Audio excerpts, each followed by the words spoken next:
go ahead and get started. I'm going to call over the committee of the whole for the city of Duval. Welcome everyone.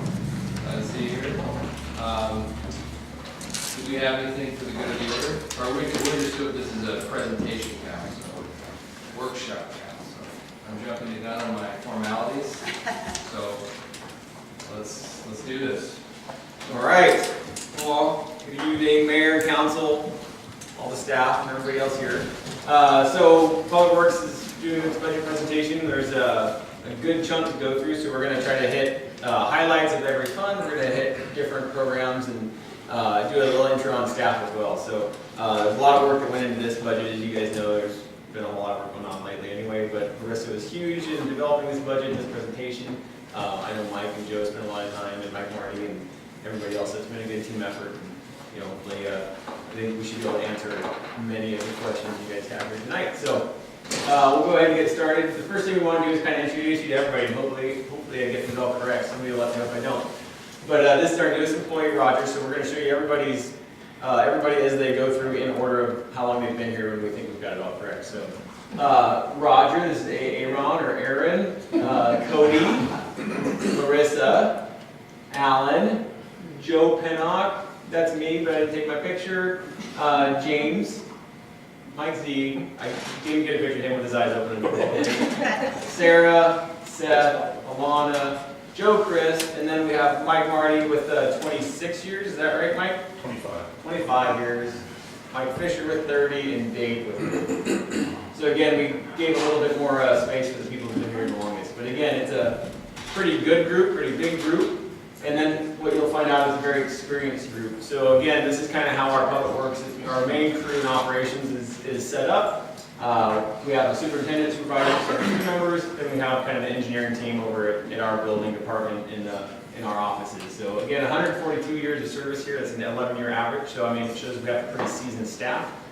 This is not a place that people kind of come and skip out of generally. This is a place that people historically stayed. And again, we want to make sure that we're keeping that seasoned staff around, that we maintain that kind of love and knowledge. For treatment plant staff, again, you see some really long-time employees here. So a plant manager, 2 operator 2s, and 1 operator 1. 74 years of service there, 118.5-year average. So again, that's pretty huge. And you have one person really skewing that down, or 3 people skewing it up, however you want to look at that. But again, I think what you've seen here in public works in general is a lot of stability. And a lot of people who come here and stay here and make a career here and kind of care and be invested in what they're doing. So kind of the basics. I mean, the vision, we don't have a need vision statement or mission statement to talk to you about really, but I mean, what we do is kind of our normal jobs. We want to maintain our high levels of service. We also take pride in this community. So we have a lot of things that we are required to do. There's a lot of things that we need to have done by law or mandated, provide clean water, safe roads, things like that. There's things that are community driven, parks and programs and kind of things that keep people happy, things that make people smile, those kind of things. And then there's kind of the private side, the side that's a little bit more of a wild card. So there's how we respond and we react to private development and kind of pressures of the economy. So again, there's a whole level of things that affect how we operate and how we do things on a day-to-day basis. But generally we're here to provide good service. Again, I already mentioned about maintaining the skilled staff, and again, we're 24/7 operation. I mean, our guys can get called out at any time. They do. We're going to get back into the busy year here. Joe and Mike and I were talking earlier. I think we've had 22 public crew call-outs this year so far. Again, this is kind of on the early part of the year. I don't think that's crazy or out of average. I can't see you going anywhere, but probably pretty normal. I think is that pretty normal?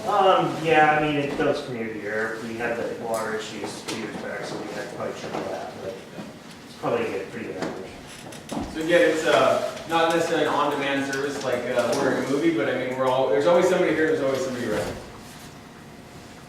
Highlights. So again, these are things that shouldn't be a surprise. I mean, there's these long-term projects that we've had going on Main Street, ball fields, those things that are still wrapping up and they take a lot of time to finish. We've also had opportunities among these projects to do more work that has been a good thing generally. But again, Main Street's closing out, ball fields closing out. Transportation, we've had the ramp upgrades that have been happening in town. We've been working to classify our roads to federal standards to give us new options for federal funding or new grant funding opportunities. So And then the transition plan, I know Larissa worked a lot on the stormwater plan update. So again, a lot of these have significant grant funds attached to them, and it's something that we've done as staff is gone out historically and gotten a lot of grant funding. Again, kind of similar things. I mean, the guys do it every day, just make sure things work, fix things that get broken, and again, just make sure that they're maintaining things at a high level. Water treatment plant's in good shape. They've had a recent review. The storm system has been doing NPDES compliance. They just did a bunch of catch basin cleanouts, and we had a number of our ponds were dug out and cleaned up as well. So kind of normal operations. We had the extension of the Snoqualmie Valley Trail that was just very recently complete. We haven't done a ribbon cutting yet, but we will. Again, we think that's an important thing for the future. Emergency management is kind of a small piece, but it's something we've kind of adopted in our department as something we do as a duty. So we've maintained our presence regionally, locally. We've formed a lot of coalitions, and we're an active participant in some pretty big drills that will be coming up next year as well. So something that we continue to do. And then of course all the interpersonal stuff. So talking to developers and businesses and community groups and advocacy folks, and again, just being a good neighbor. All right, so that's most of the fluffy stuff. Here's the number stuff. This is kind of how we plan to go about this, and again, we're open to some interpretation. We want to make sure that we're kind of responding to some needs here. But we've broken this out by general funds, so we'll kind of run through each of those items. We'll run through the big topics. We'll do kind of an overview of the programs, the big requests, and then at the end of each of these sections, we'll have a little time for questions. If we get too long or too far, we do want to get through the whole presentation. So at some point, we'll ask, hey, let's table that to the end so we can get through the presentation, and then we come back to questions that maybe we don't get to. So just kind of keep that in mind. At some point, we don't want a slide to go for 45 minutes, but we'd like to get to the end of the presentation, then we can spend whatever time, balance of time you guys want on that. So again, some kind of how we plan on attacking here. All right, so Public Works, the capital, I don't think we did the percentages. No, not. Yeah, we didn't do a percentage. This is the total. Yeah, the big total. So obviously, for a total budget for the city, in a biennium or a single year or a single month, Public Works is usually a pretty big piece of anything that we do. I mean, it's a big operation. There's a lot of people here. There's a lot of support. There's a lot of things that we're involved in and responsible for. So again, you see that piece of the pie literally is pretty large. So a lot of the capital stuff that we're going to be doing, you guys have seen probably details in your budget documents. But I mean, a lot of them are fairly typical. Water systems, some sewer system work, streets, of course, small land acquisition. Again, we'll get into detail on some of these as we go. Again, there's also small projects like the Boy Scout, the Eagle Scout projects, and other things like that. We just had the Doherty Farm painted by some volunteers, so I know a couple council members helped with that as well. All right, so engineering portion. So we're the engineering portion of the general fund is 4% of the total general fund. So there's a reasonably small amount of money, but again, it kind of provides a lot of the way that us as our employees, especially in engineering, we're spread out amongst different utilities. Portions of us are in different departments or throughout the utility fund or in the general fund. So we have little pieces that are broken all over the place. So we do lots of different things. All of those, again, stuff that you know. We work on water plan. This is kind of a general support item. Specifically, I think some of the services were one of the numbers. We kind of picked out a few pieces as we went just to try to make sure we had highlights if you guys had questions. But I know on one of the service pieces, it says $142,000, but I believe $90,000 of that is developer pass-through. So it looks like a large number. It looks like we're spending a lot of money on a service. But that's a budgeted amount that it's generally developer pass-through for review. So we want to make sure that we're kind of calibrating some of these little items in case you guys have questions. It's not us going out and spending a bunch of money. It's a lot of that is revenue or offsetting. So you see the allocation for this specific department is less than 1.875. So I don't know how much else to say on this. You guys have any specific question about this engineering department? Yeah, you mentioned that a lot of it was passed through. Would that come through as permit fees, or would it be developer plan reviews? I mean, what revenues correspond to this expense? To where they- It's typically our on-call contract, so when we get a project in, usually the first round will go out to STA is currently the one that does a lot of our development, so they'll do their first round of reviews, and so that's the pass-through, because it's billable to us, but then we pass through that expense to the developer. So where does the revenue come in? What line item would that revenue be in? Do you know what I mean, to see where it's being offset? Because, We're gonna look it up real quick. okay, yeah, go for it. Sorry. And do we foresee that coming down at all with the public works director, or is it artificially high? No, it's- So these are things that will always pass through? Yes, and that's that, it's about that estimated 90,000. Well, I think you even see in the 2017 actual, it's like 125,000, so I think it probably floats around a little bit. One of the numbers that we had in here too is, so 90 of that was for the developer, and there's 2 professional service items, one is developer, and then one is support or other. Yeah, so that's for other day-to-day activities like GIS and so on. Are we set up so that permit fees pay for 100% of the new construction? Or, I haven't seen if that's really There- balanced, that's kind of what I'm hearing. Yeah, so there is a line item for, there's plan review fee that planning usually goes to, and then there's a review fee for engineering, and I wish I had that in front of me, but I don't.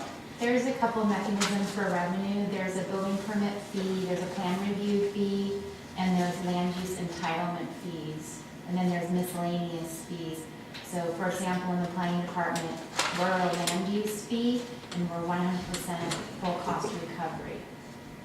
And Larissa's work, and whoever she has peer review it, is pure 100% full cost recovery.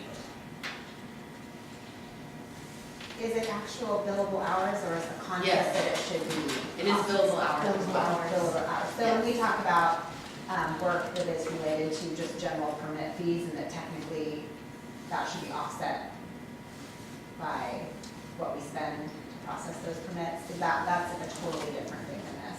There are different fees, so there's land use entitlement fees, there's engineering fees that come in when say a plat goes from preliminary plat, which is the land use side, and then it goes into engineering and construction, and then there's a fee there where they submit I think it's a $5,000 placeholder deposit, and then we work against that, so we each have a different billable wage that is fully encapsulates our salaries and our benefits. But there's also, and we'll talk about these next week when we talk about building and planning, because we have building fees as well. And so those are different Those are more types like of, permit. those are different, so like land use permit is, it shouldn't even be called a permit, it's a stupid term, because it's really just an entitlement. And even the same with engineering, it's just the approval to move forward, but the building department issues true building permits and right-of-way permits and some other miscellaneous permits. And so when we projected this out, we balanced them, that we would expect the revenue to come in to match Yes, the this expenditure. expenditure. Yes, To make sure absolutely. it balances. Yes, we did look at that holistically throughout the way that we were doing things, is that if we're budgeting for an expenditure, we're offsetting that. If it's a true pass-through cost, we're offsetting that in the revenue. Okay. So they should balance. They stay do. balanced. Yes. Okay, And then, We just don't show it in, right here. yeah, okay. do we have the number, so council knows that? So, my understanding is that's under plan check fee, correct? Plan check? No. Yes, That's there's the engineering. There's engineering, do you wanna, There's engineering. it's engineering. Well, you know, there's a zoning subdivision development. That's fee mine. exactly- That's planning. That's planning. That's planning. Okay, So it's just. Yeah, it's engineering fees and charges. Yes. And it's just going to the, 130,000. I know, but they want the line item. So it's 001-00-341-82-00-00. Okay. What page is that on? 2. so it looks like we're predicting more revenue than what we're going to spend in expenses. And so it looks like this is coming out revenue positive maybe? We, so, Uh-huh. yes, and, yes, because Bill, this is a really, great question, and it's really kind of hard to answer, at this level, because we're really trying to focus on what we're asking for, and what supports, so my billable hours, they should, I don't know if I'm gonna answer the question. Does it come on the expenditure side of the we pay It is our- revenue. If I don't, Revenue? it's revenue, straight revenue. No, it's not really easy. Yeah, so because we do developer billing, so that gets accounted through there, as well as our peer reviewers get accounted through there. So there's two forms of Yes. input. And The only yeah. output And- we have is the pay. That's what it is. Yes, and so that's the pass-through. I'm not pass-through, I'm billable, so I'm a revenue. My hours that I spend reviewing something, when we send it to SBA and they send us an invoice, that is I the see what you're pass-through. saying. So there's additional your time that isn't passed through that Yes, is it's belongs to the strictly revenue. 140,000. Yeah. That Yes. makes sense. You got that? Okay, slide 3. Sorry about All that. right, Yeah. That's work. All right, Parks Department. Yeah, so what we expect, again, this is one of those community-driven ones, but I mean, again, it's what we portray out. So we want to have good, clean parks, we want to have equipment that's functional and safe and usable. We have certified playground safety checks and inspectors. We do event support.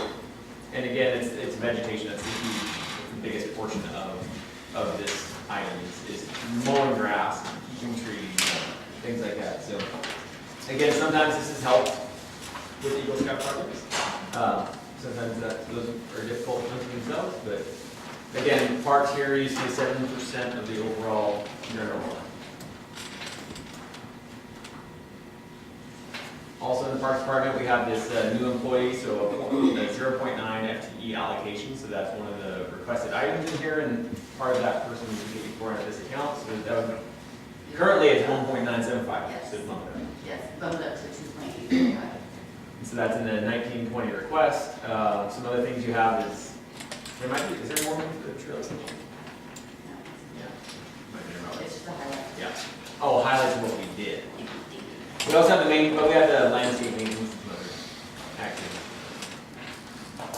Unbudgeted staff. Oh, the Corner Park bank stabilization, that was a portion that's partially grant funded, but it was a lower amount than we requested. We lost the grant, so it decreased that amount, and then so we're still needing to match, so it's currently unbudgeted on the employee end of it. If that makes sense. Could you say that again? So we have a grant, we lost the grant, One more time. yes, and then we haven't, it's always been identified as a project that we're gonna do, but it's not something that we're planning on doing right now until we match more funds, because we lost some. Yeah, so We could come up with math. Yeah, so we lost $14,500, and that's to buy the property that is west of the trail for Duval Villages that would add to McCormick Park. We retained one of the grants, but the grant that we lost is pretty easy to reapply for, and so in March, we'll reapply for that. And by then, that project should be completed and do its final plating so that we have a legal lot of record to purchase. What's the amount of the grant was? 14,500. That's still in play, it's still. okay. Yeah, so we still have the King County Conservation Future Tax Dollars grant. The one that we lost was our Watershed Forum grant. They have a stricter set of rules now that you can only keep it for so long. Question on this, so the trail extension, is that complete, or is that still part of the 1920 program? I think that was a highlight for. Yeah, it's I read it out over. Yeah, and it hasn't been bought off by King County either. There's still some safety things that we need to do as far as railings and stuff that are coming off that parking lot. So there's still things that we're working on in-house to get it officially opened and passed by King County, because it's not yet. But the work is done, the improvement is done. As we go through this, like the parks, just as an example, since I'm up here, do you have like a specific program of components for 19 and 20? And later on, I think in Parks Capital, we talked about Yes. the restroom and then the Taylor Park, or Taylor Lane playground. So this is, the Parks Department is literally kind of like, if you look at it as maintenance and operations, we're not looking, this isn't capital, this is, Right, yeah. yeah. So we're gonna talk about that later. Yep. Coming. So we do have that. Mhm. Yeah, and a couple of the numbers I put in here too, is we have 11 active use city-owned parks, we have 25 total parks and no open spaces, other things HOA maintained that are used by our residents. And then 190 total acres, and of course, Warren County. Sorry. So on professional services, so if on the services line, it's 139, but it's broken out into a bunch of different things, like professional services is 54,000, which is much higher, do you know? They've been running more $10,000 a year, and so is there something in there? You have the budget sheet, On the McCormick, you're pointing. you have it identified. It's the McCormick Park bank stabilization. And, okay, and the 19 and 20. So it's separate from the land acquisition, it's a bank stabilization for 54,000. It's for professional services for design. Okay, and then there's also the Your professional. budget sheet. And Yeah. there's also a revenue, a grant that's offset of that. So it's, Where are those grants coming in? Because I didn't see, you mentioned about the land acquisition, that there would be a grant for that, and I don't see the reference. they're actually right together, so if you go back to Page, go to page 2, and you look up to the intergovernmental, Uh-huh. and go, just keep sliding your finger up. King County Flood Control, McCormick Park, King County Flood Control, Duval Village, that 14.5 is right there. That's the 14.5 for the land acquisition that you're then gonna see on the expenditure side and the revenue side as a pass-through. Those two items had a question mark next to them, so. Perfect. Now you Check solved that. two problems, so, okay. And then the professional services trees for 21,000, that's hiring someone to help remove the hazard trees? Is Yeah, that and I right? know Joe could speak to that, but yeah, it is hazard tree removal, or tree. Historically, we're starting to remove more hazard trees, and so we're just needing that to be healthy and realistic. Okay, It's also for arborist services and Yes. insurance services? Yeah, because we Okay. can't, some of the trees we can't cut down ourselves. And then the trees for $2,000 to purchase, is that because we will need to mitigate for the big hazard? Yes, that's the idea. Is that Okay. we're putting some money aside to, if we cut them down and they're not, we're able to replace them, we have set aside for that. Thank you. So then, I have a question, since it's in the budget. So King County Flood Control, which would be the worship one grant for the bank stabilization, 30,000. Is that in the budget or not in the budget? Is it shown as in the budget? On both sides, yes. It's on revenue and expenditure within the professional services end of the park line item.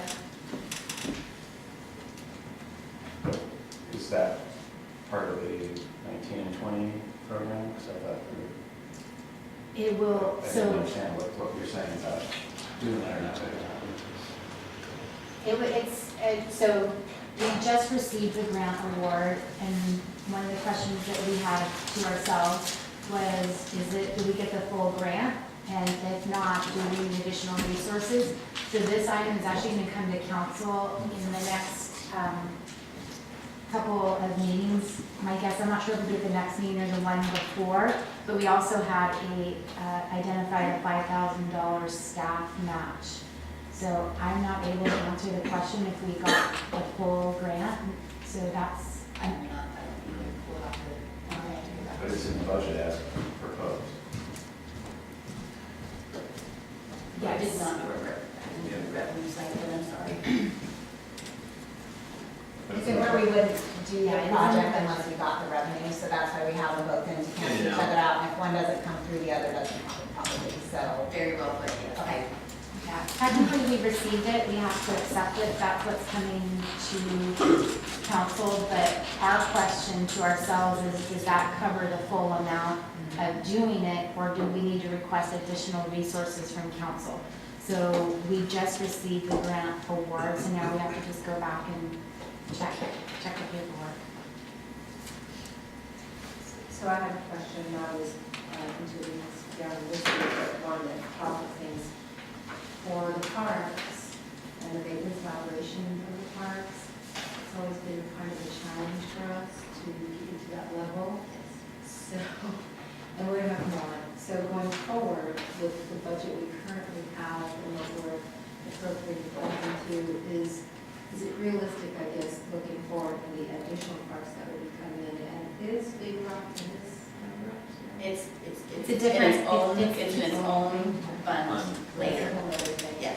But just with this, I guess I'm concerned about looking forward, like how can we maintain that level of service? Are we going to have some issues down the road, or how do you think? I 100% agree, and that is part of the reason that we're asking for a new parks employee, almost 100% parks, but we're asking at a 90% allocation. So that is the intent behind asking for another body, is that we want to maintain that level of service. So I guess our only option is to not maintain that service. Correct, Put the money towards it. correct. And then moving forward, we have biennial, but going forward, the salaries, personal benefits, that will certainly increase as well. Lindsay, is the .9 FTE included in this? Absolutely. Okay. So we have to that.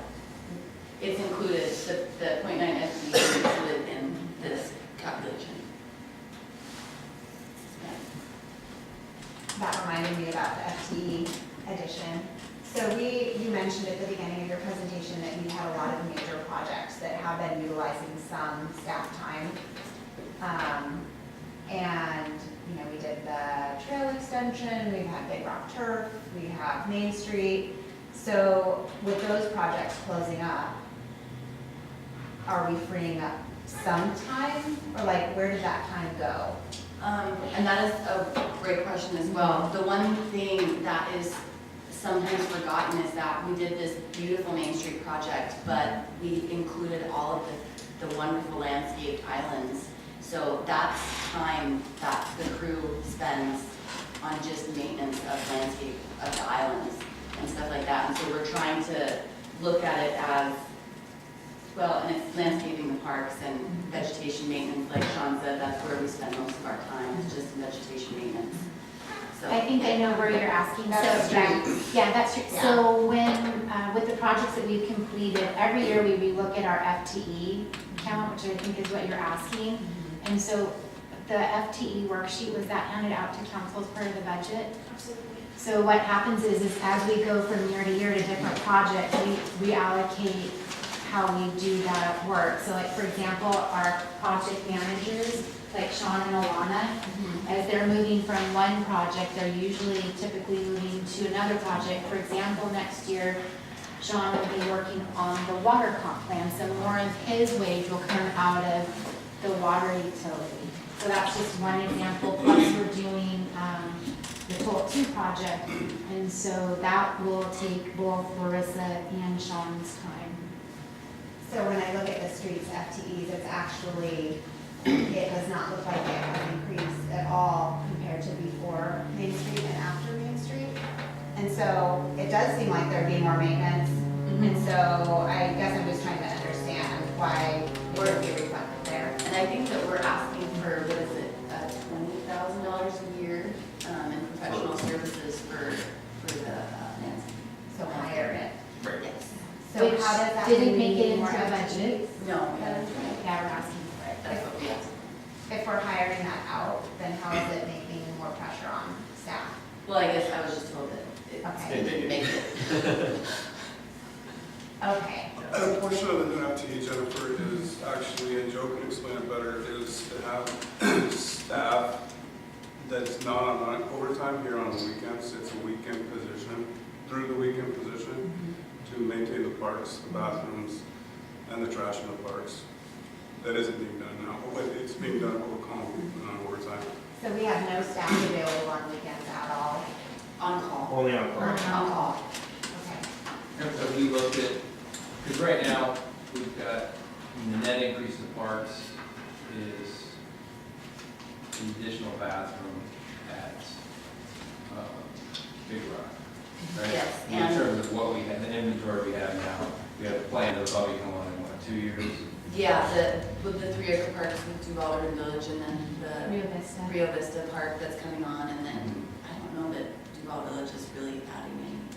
They're adding, Right, I meant- they're adding I meant, trails, and Northville added trails, so we I guess have it more may be trail more urban maintenance as village. well. Yes, in the next couple of years. So in terms of, I guess it's a two-part question. I mean, describe how the change in the field has changed maintenance costs.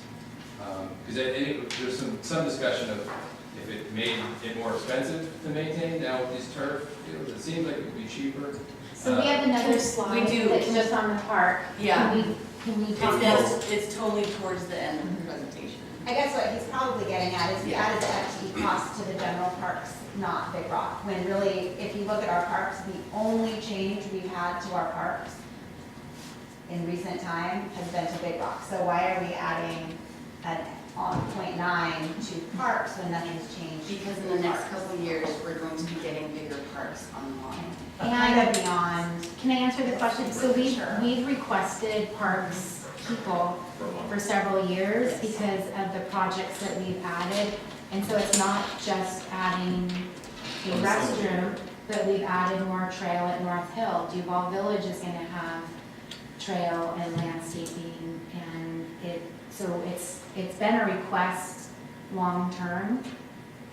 And now what we're trying to do is fund it.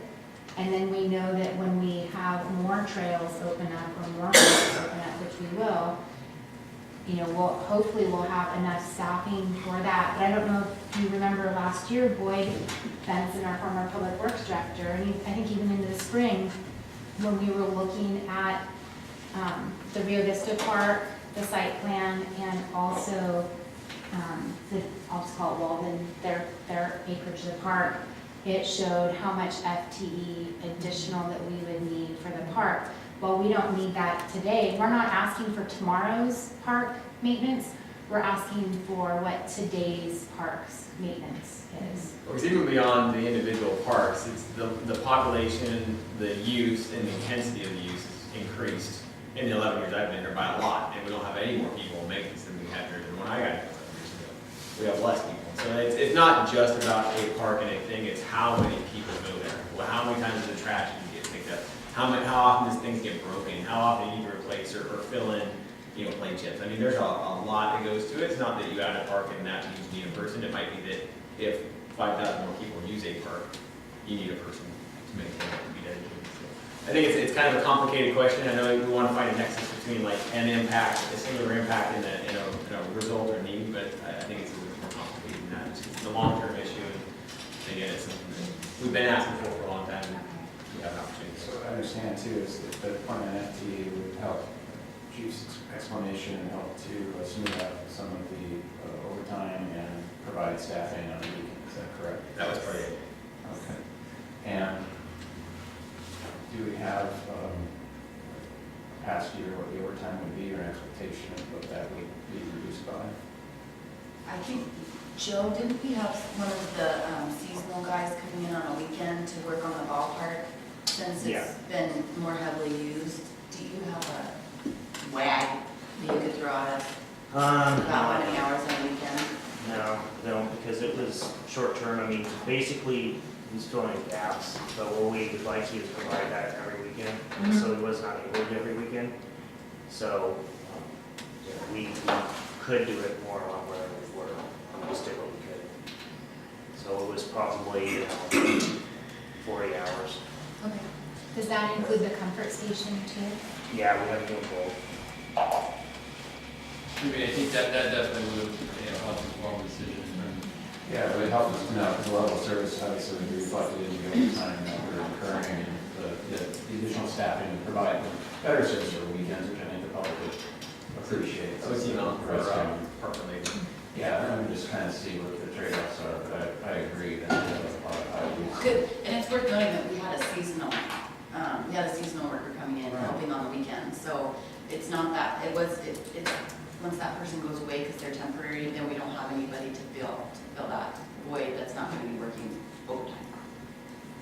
How do we manage the compensation, the farm park?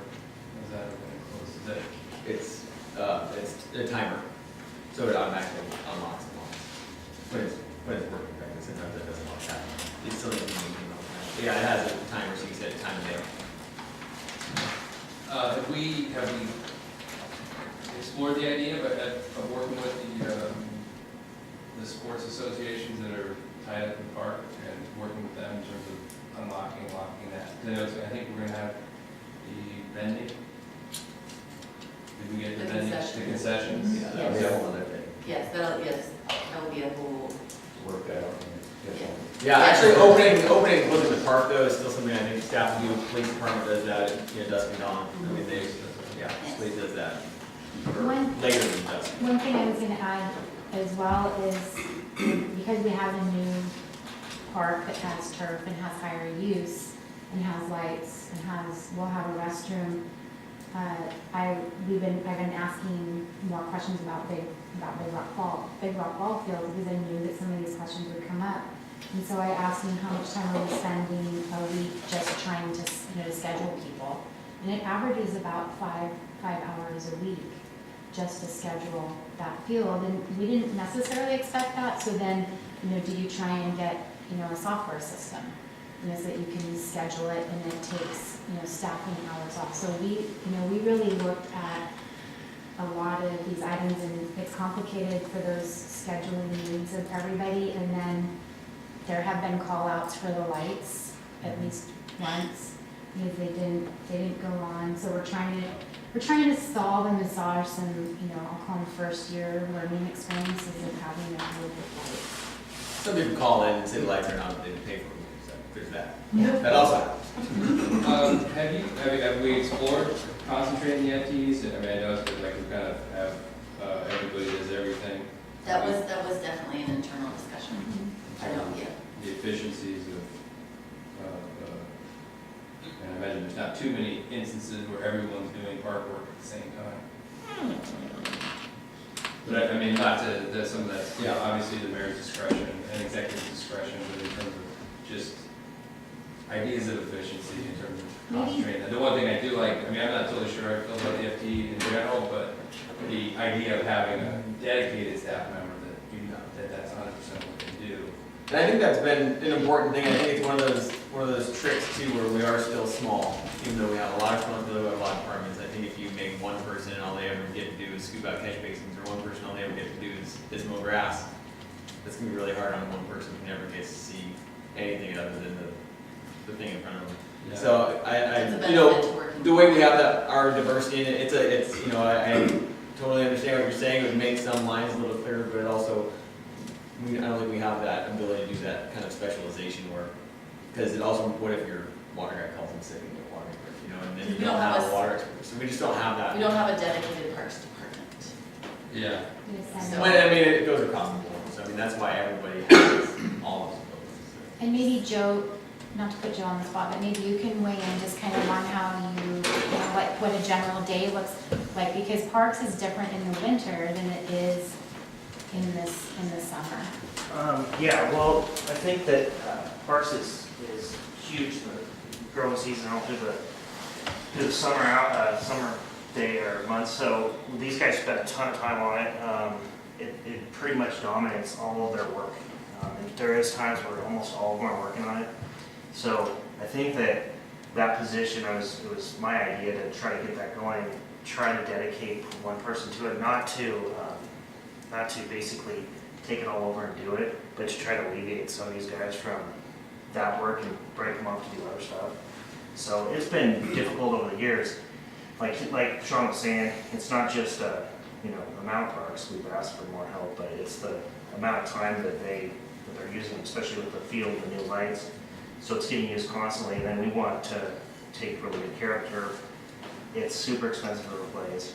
So we want to make sure somebody's there on the weekends when, when there's heavy use to repair the turf, to put the infield mix in it and stuff. So it's all part of that, but they do spend a lot of time on parks, I think a lot more than people realize during those months. So, that was kind of the idea behind it all. That's pretty much it. These guys are both trained in all kinds of other areas, and so we're trying to get them to concentrate on those areas. And, that's why the positions, lower pay rate and stuff. We're trying to get somebody that's kind of newer and get them started and try to get that concentrate on just those areas. And just the level of service too. So, Main Street, we asked for contract over that, because that's huge. I think these guys they spent last time doing it, 2 or 3 guys, took a couple days, all day. So that's huge.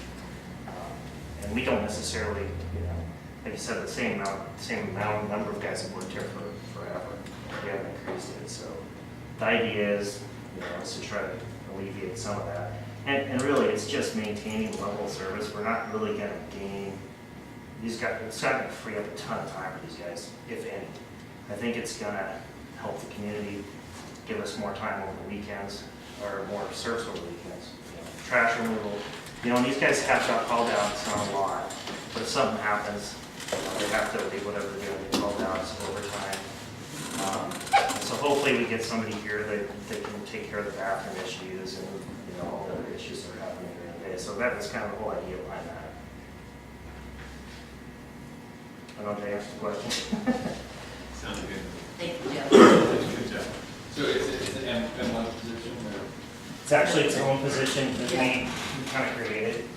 So it was kind of, I worked with the union on a little bit. They were kind of hesitant to do it because it actually is a lower rate than we currently have in the city. And I did that on purpose to try to make that like an introductory position. And we might find somebody that wants to stick to doing that, and if not, maybe there'll be an opportunity for them to move up and we can pick somebody on that position. But it is less than an M1. It's its own parks position. So, and it, kind of to what you guys were saying earlier, we aren't good enough to have to departmentalize yet, but it's a natural progression for larger cities to first break out into a parks department. Every small city ends up going that way because it's really labor intensive, and so it takes up a lot of time. And it's kind of different than a lot of the other, a lot of the departments. So it's mostly vegetation control, and so that's kind of the idea behind it. And we may have trouble filling the position. I don't know, but that was another thing I thought of, is trying to get a 4 10-hour day. Go out for 4 10s over the weekend, so that it might be coverage on the weekend, but also they have 3 days off. So that was kind of the idea behind it. And council last year approved the position, but not the budget for the position. So it was approved in part of last year's budget. And to your point, I think it is important, but I think that one of the changes with this is it does kind of move us into that more kind of a division-based. It is a first step into sort of kind of making that division, and it is a lower wage, but it also sets it's a person who gets hired for that. None of the people who are here got hired to do one thing. Everybody who came here got hired knowing they were going to be into all the different activities, and that might have suited people's interests, it might have suited their needs for career-wise and whatnot. But this particular job is a little bit different, where it is this pretty specific hiring, and their duties are going to be tailored to that specific activity. So it'll attract that type of person. And again, I think to try to fit a circle into a square, might not work. But with somebody else. But if somebody comes into that expecting, they know that's what they're going to do is strike fields and mow grass. That's what you'll get. So anyhow, we beat this one up. Pretty good. General fund, streets department. So again, 16%. And this is, this is another big spot, somewhere we're trying to maybe spend a little bit of time. A lot of this has to do with overlay and restoration activities. So it's again funding kind of the pavement management system that had been developed before, and kind of trying to start the process of doing what we need to have been and should have been doing for quite a long time. Here's the breakout, so 2.2, almost 2.5 for FTEs. Obviously, they're responsible for a lot of stuff. I mean, a lot of just kind of general maintenance and patching, and there's a lot of activities that happen with the roadway. But specifically, the big capital numbers are, you know, that's what make our big ask. And it's, let's see. Some of the bigger ticket items here, we have $212,000 for lighting costs. It's quite a bit for the illumination system. 183 of this is in the LED conversion, which is TID grant funded, so ultimately it's sort of a wash, but again, it shows up as an expenditure in here. And then we have the pavement management system request of $144,000 for overlay and about $232,000 for roadway reconstruction. There's also the Baton Road reconstruction as well, and that has a significant TID grant component. And the little asterisk at the bottom again assumes the revenue that it gets are projected based on the $20 council match week.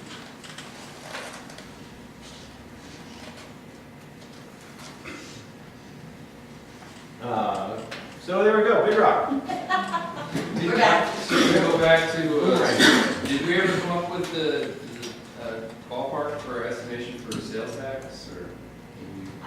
Yes, and we, Conclude on that? yes, we do, and we have another presentation that's just on the TBD, if we have time to go to it, so we can show you what the sales tax would look like and what the tabs would look like for the TBD. Okay. Thank you. Okay, so specifically Big Rock Ballpark maintenance. So again, 2% of the overall general fund. You know, relatively small dollar amount, but obviously a big topic and something we spend a lot of time talking about. There's a lot of stuff that happens there. Obviously, there's a lot of activity, there's a lot of events going on. There's trash pickup, there's mowing of field 3, there's kind of regular maintenance of the turf. Some of those things will start to transition out of the warranty period and the contractor's responsibility to things that they'll do. Again, safety inspections and kind of in general, I mean, there's a presence up there probably near daily during the work week, I'd imagine. And then with the restroom coming up, again, there'll be additional levels of checks for making sure it's clean, making sure it's stocked and stuff like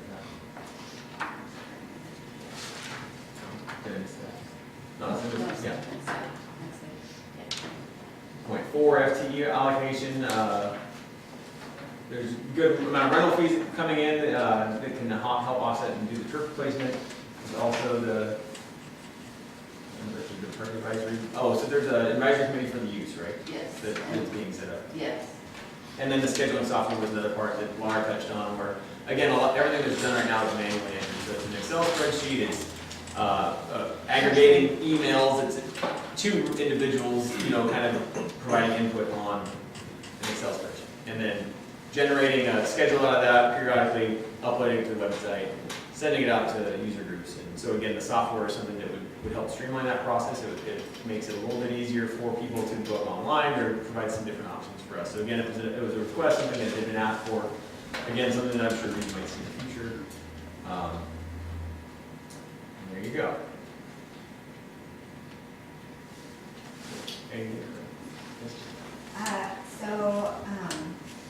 Do you know what is in the line item for office and operating supplies? Are we expecting to buy certain equipment still for the new turf field or? Oh, that doesn't come. It will turn off. Oh. It'll turn off. Oh, like that will be fine if you, I thought you were gonna close it and I was like, oh. Your face is cut off like right here. So they're not looking at you to see your eyes. And then professional services at $44,000. It's a lot more than what it's done in previous years. And so just kind of what are these expenses? And then just the utility number, are we seeing costs go down since you're not watering? We're still watering the one field, Right, yeah. but, so, office and operating supplies goes from everything from weed control to reseeding for the baseball field, fertilizer, the sprinkler system repair and maintenance, gravel for parking lots, and paths, which, We talked about this in our budget presentation. These are the operating supplies, the office and operating supplies. I guess I was just thinking some of those go down because we have so much more area of turf. It includes some restroom supplies, Okay. and it also, yes. And one item that we're re-looking at, when we were asked a question by a council member just on this general program, was right now our utility cost expense might be under what we really think it is, because we think it's maybe about 16,500 by the end of the year. We've been operating it for almost a full year, not quite. And we only budgeted 19.2 for the biennium, so that is likely going to increase. I just wanted to let you know that. It may be closer to 33,000, but we're not 100% sure. So we have to go back and recheck that. Yeah. So, and what we did, because we looked at that before we came, because we wanted to know, we budgeted 9,000 for water.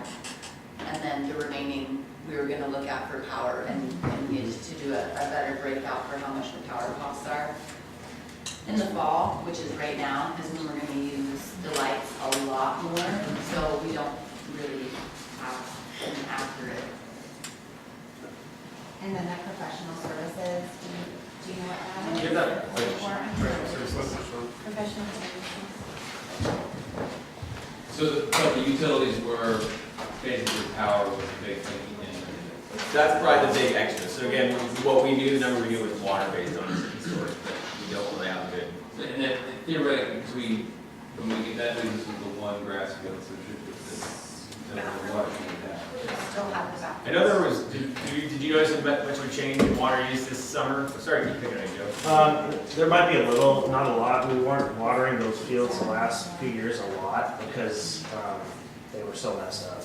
We weren't really taking the water. It will be less, but it wouldn't be half.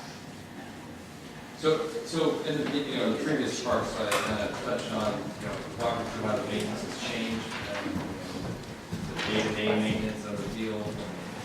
Maybe it speaks to some of that overtime. Yeah. Well, I think we do it during regular time, but again, the maintenance, I'm sorry, I keep looking at you, but the maintenance has still been pretty full because the guys have been out. I know there was a big problem with sunflower seeds for a long time. They caused a lot of cleanup. So baseball user groups were putting seeds all over the field, and again, all those organic things that have to come out of the field. And then again, in the concrete areas and the dugouts and everything, so it was causing additional work for the crew on that. And again, just the intensity of use. I don't want to blow anything up. I mean, do you see anything big at your level of service or your level of effort remain fairly consistent? Well, yeah, to be honest, it's probably increased, Sean, just because those fields weren't getting utilized very much. And the backfields were literally frog eggs and weeds. So I think that we're spending more time up there. And the other thing is that, to replace that turf is $1 million. So, I mean, the average life can be from 7 to 12 years. And if you take care of it, you can get 12 years or so. So we're trying to be really vigilant about getting up there and taking care of that so it doesn't start wearing holes in it, because I've been to fields where they're 2-3 years old and have patches in them, and we don't want that. The community doesn't want it, so we're trying really hard to take care of it. So I think that on that note, we are spending more time up there than we were in the previous last couple of years anyway. Okay, I found out.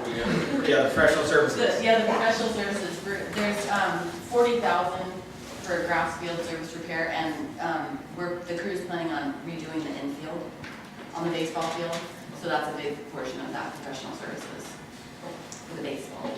Doesn't that include some of the warning track too? It might. It just says grass field surface repair. I think it does. Yeah. So to what extent does the warranty that we have on it cover? Just looked at this. I don't remember off the top of my head, but I we just talked asked about that this. question because you had asked that question, Councilmember Iyer, because I'm like, is it just for like the existing seams Yeah, and one then deep they clean. split, or is it for like additional splits? I found, there's another thing, or I should say process we have to do with that fill, which is a deep clean. And I'm not sure how often we're supposed to do that, but we have one more deep clean that's part of our, I don't want to call it performance, but whatever our warranty. Okay. Trying to find that email, but yeah, we just had all that information about the warranty period. I think it's about 7 years, I just There need was to quite a know few what years it in it. includes.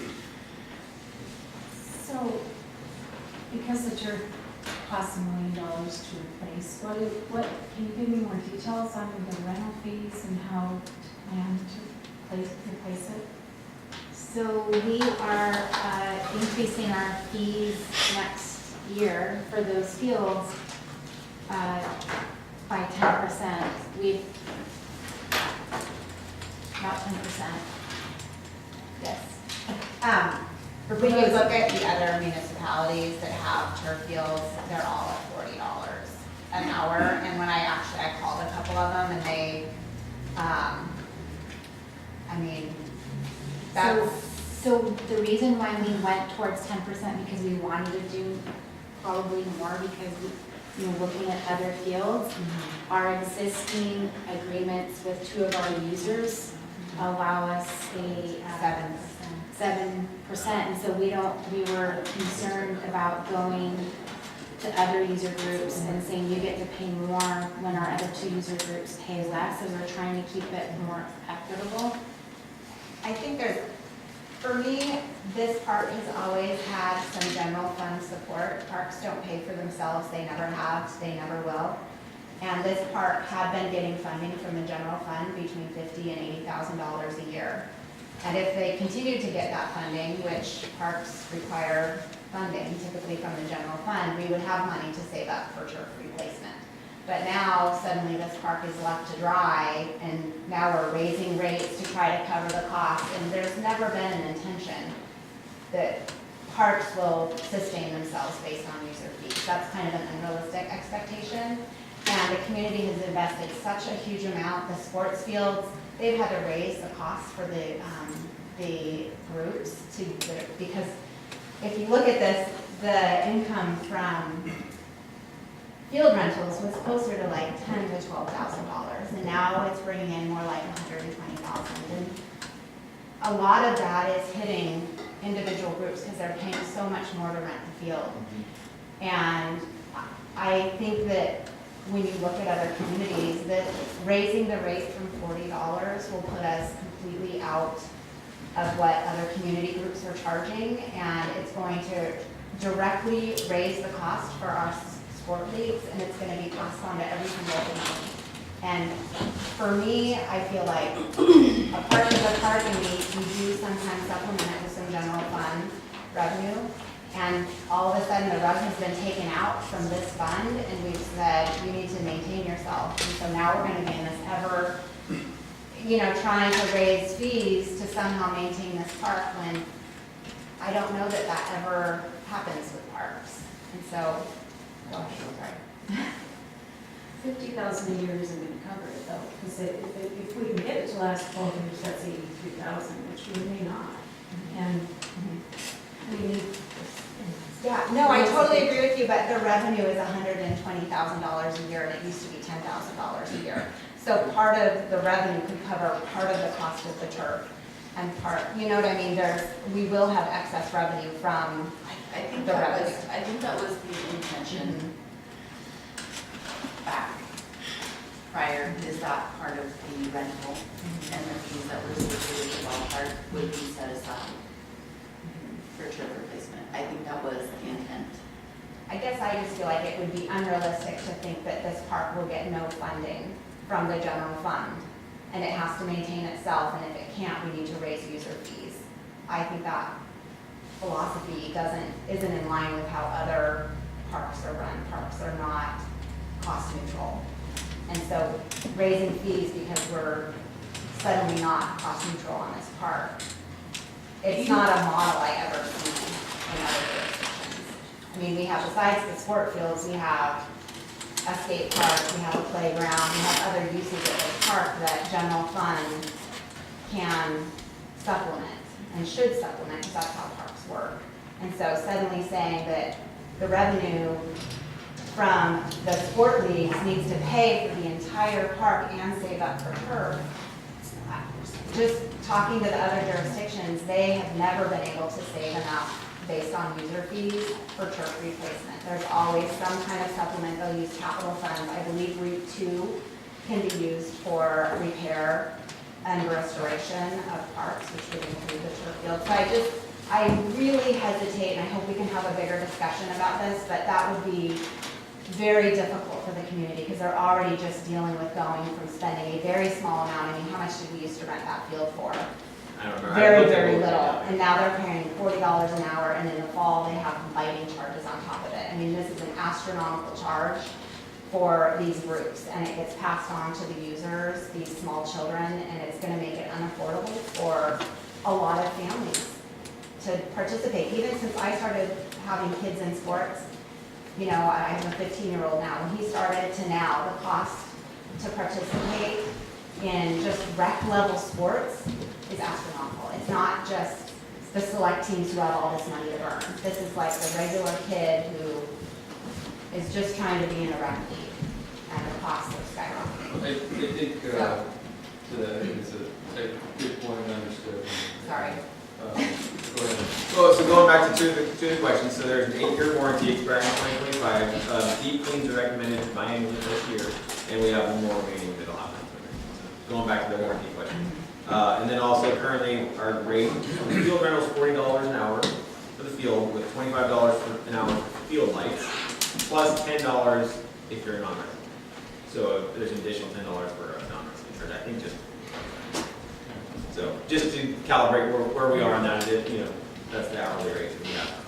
Yeah, I think it's definitely a couple of questions in terms of, you know, how much is reasonable to save. I mean, I think it's pretty common, most Americans don't start saving for their next car when they buy their first one, and it's not right. It's not, maybe not be the most financially correct thing, but I think if you're working to get, you know, close as reasonably possible to save for that turf, I think it seems reasonable. And I think I struggle with the exclusiveness of these types of fields, because as my kids get older, I can see that they're probably not going to be, you know, in sort of select sports or anything. So I think I'm, you know, a little okay with the more true cost of rental fee, although I see that there's going to be a breaking point, I'm sure, at some point. But so I think it's a balance for sure.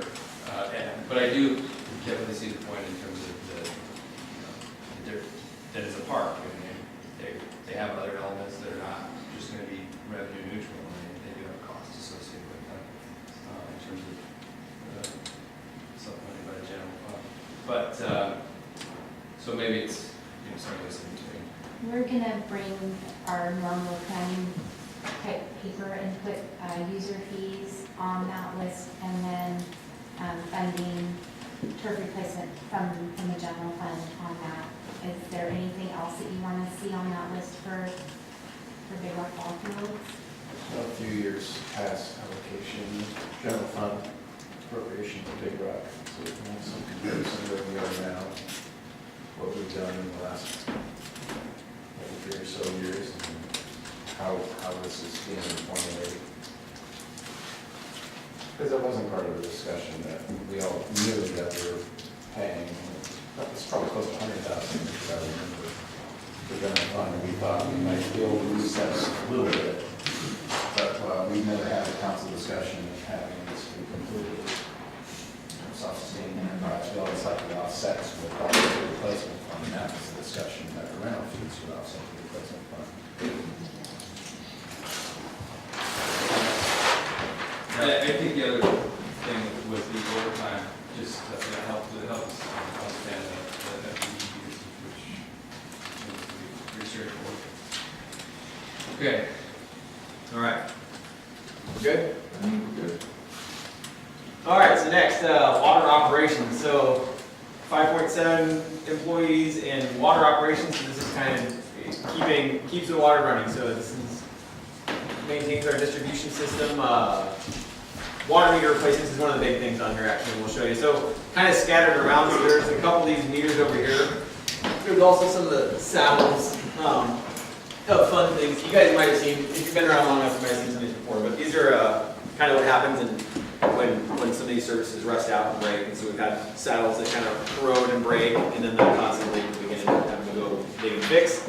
I believe this is from 140, that one, where this was a water meter that busted, and it just slowly comes out the brass, so kind of neat. And then also the water meters over here, so the old style Amex unit and the new style iPearl. So that's I think it's a reasonably large dollar figure as far as our meter replacements, but again, it gives us a more accurate accounting of water use. It'll, when these things fail, they fail not in our favor, so it fails in the customer's favor as far as, we're not accounting for loss in the same way. So again, the iPearls will give it, be just more accurate in my own.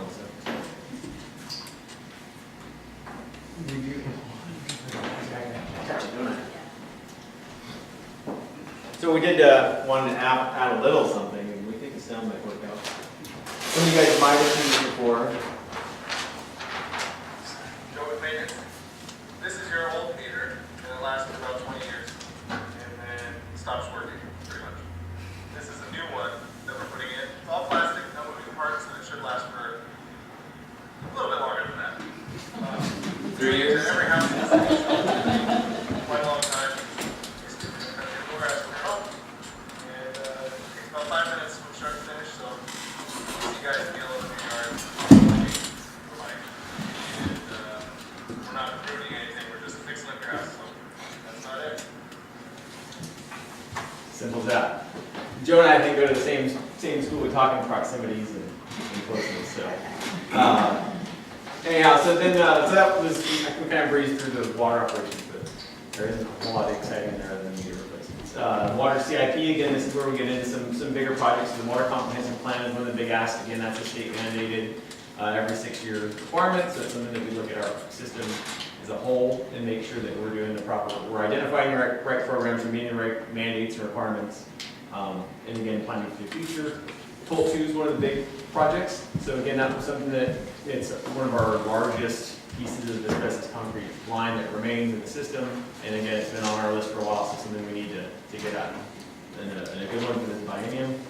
And then also the Kennedy Place is another one that kind of rounds out our AC replacement program. So these are two of the largest chunks. The last chunk will be replaced by Duval Urban Village. And we should pretty much be done with asbestos concrete in our system and move on to like PVC or other replacements. So those are the highlights. I think that's it for this fund, water fund. This is a super fast question. I remember last year there had to be an increase beyond the standard, it's not the CPI, I forget what it's called, but because the water charges were going to go up, and I don't see a big increase. So did that not happen? Did it revise? It should still be accounted for about 1% for the SPU increase, because it's a 5% increase over so many years, so it 18% over, yeah, yes, it did go up. So we raised rates last year. should be by COLA and then by approximately 1 to 1.5% to account for the SPU increase. So there was an extra big one last year though, I thought, that they charged, that water rates went up more than a lot more last year. Yes, our rate from what we were charged from Seattle went up almost, I think it was about 7%, 6 or 7%, but that's only one line item on the expenditure side of that fund, in the operational fund.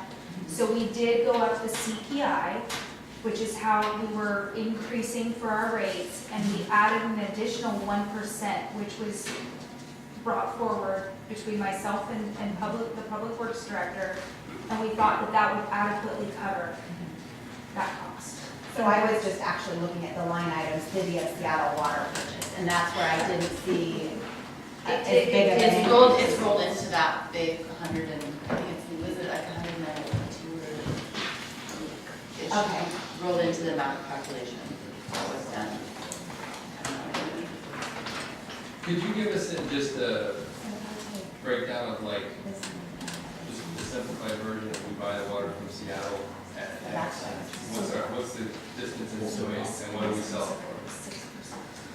We have. I have It's, that we memo would buy sitting on my desk. X we sell for Y. I thought That equals dollars. it's a very large difference. I'm sorry, I'm not scared of that, but I have that Who makes that? SPU. Who makes the difference in X and Y? I mean, do we, I imagine. It's at how we, what we Yeah, sell how do you the guys water know for, what the the resale rate. How we establish that? That's a great That's a question. great question. I'll have to do that. We can find it. We can, definitely. You don't imagine it fluctuates, sounds like we did some math last time and decided that we ate some of the, the city ate some of the costs of that increase. Last time, I think so, but this time, I think that we're trying to be more proactive in the way that we're projecting that cost to be. Because it's a fixed, SPU gave us a fixed percentage that they were gonna increase over, like, I think it was the next 4 years. And then we And so, and we did the math based on that. Do we have any? Send it out to everybody. There it is, right there, I Yes. see it from here. Yes, Yeah, that's, Okay. so that's how it was done, is because SPU provided us with what they were gonna charge, and so we were better able to account for it. Do we have any water rights or anything? We have a well at Taylor's Landing, but it is. Arsenic infested. Exactly. So it's high for arsenic. I mean, we could treat it, would never provide us the capacity. Yeah. And then our only, the closest customers we have would be Intertide, but they're practice SP. Question, the same question for each of our utilities.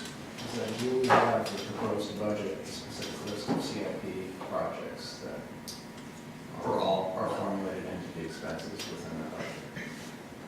We have CIP project list for each of the utilities, yes. I know, but which ones are reflected in the proposed budget we were providing? Yeah, that one down, the main replacement, the filter improvements, and the water pump. Okay, so these, These are coming out of 407. okay, because before highlights was what we did in the past, so highlights for this actually mean what you're going to do. Yes, Yeah, sorry. That's okay. Yes. yes. And then all the valve replacement as well, is that incremental, I don't know or is what, that a programmatic component? We don't have a programmatic for valve replacements. We had a bad year where we had all the valves that went bad on us, and we had difficulty in a particular year. We don't go and just replace valves in general. Okay, so. By themselves, they're replacement, like, main replacements. Okay, and then meter replacement, is that? Yeah, that's happening right now. I think we've done a third of the city roughly. Quarter. a quarter, Quarter. and we broke the remaining. And next is the third. That's right. That was the math I didn't understand. So, yeah, it So was, we've done a quarter, now we have 3/3 left. yeah. We want to do a third in 2019, a third in 2020, and a third in 2021, and then be done with meter replacements for 20 20 or so years. It's kind of like to understand for each utility, if we get actually each budget component, just what is being programmed, what you are trying to achieve with the dollar allocation that's being budgeted. Yeah, and in this one specifically. As we get into the water, the sewer, and the storm fund, it's a little bit easier to break out because now we're out of the general fund, so we're in utility. Right. Municipal Yeah, water so that's- for utilities. Yes. And so this one is those 3 projects for water. Okay, And plus as many of the meters you can do. And that would be coming out of the 401 operations. operations and maintenance, so that's coming out of the 401. Comes out of operations. Yes. Yeah, sorry. So all the meter replacement is not seen as a capital cost. No, seen as it's operations. it's routine maintenance because they're coming to the end of their service life. Some of them are well over their service life. And then this is something that I mean, regarding we're going to kind of have a large discussion about the beginning fund balances and where we're at, what our goals are, and what we think we should hold those funds at. But in terms of, it looks like this balance grows over the years. So how do we project revenues? Are we just not even getting to everything we have planned? So those are going to be finance and questions, I think. So you're at about the growth of ending fund balance. Yeah, I mean, is that There's an expression of we're not getting to projects or we're not projecting it? Because it seems like on the waters, it should be a little easier to project those revenues. are we talking about the operating side, or are you talking about The operating. capital? Operating. So on the operating side, essentially, recently we've had some debt fall off too. So that's gonna be another, that was paid off, I shouldn't say fall off, paid off, back in 2000, I believe it was 17 in water. And so, but if we have anything, you want to continue to increase those rates in order to cover all of your COLAs, your salaries and benefits, essentially, what you're increasing on that, in order to stay continuing forward with that.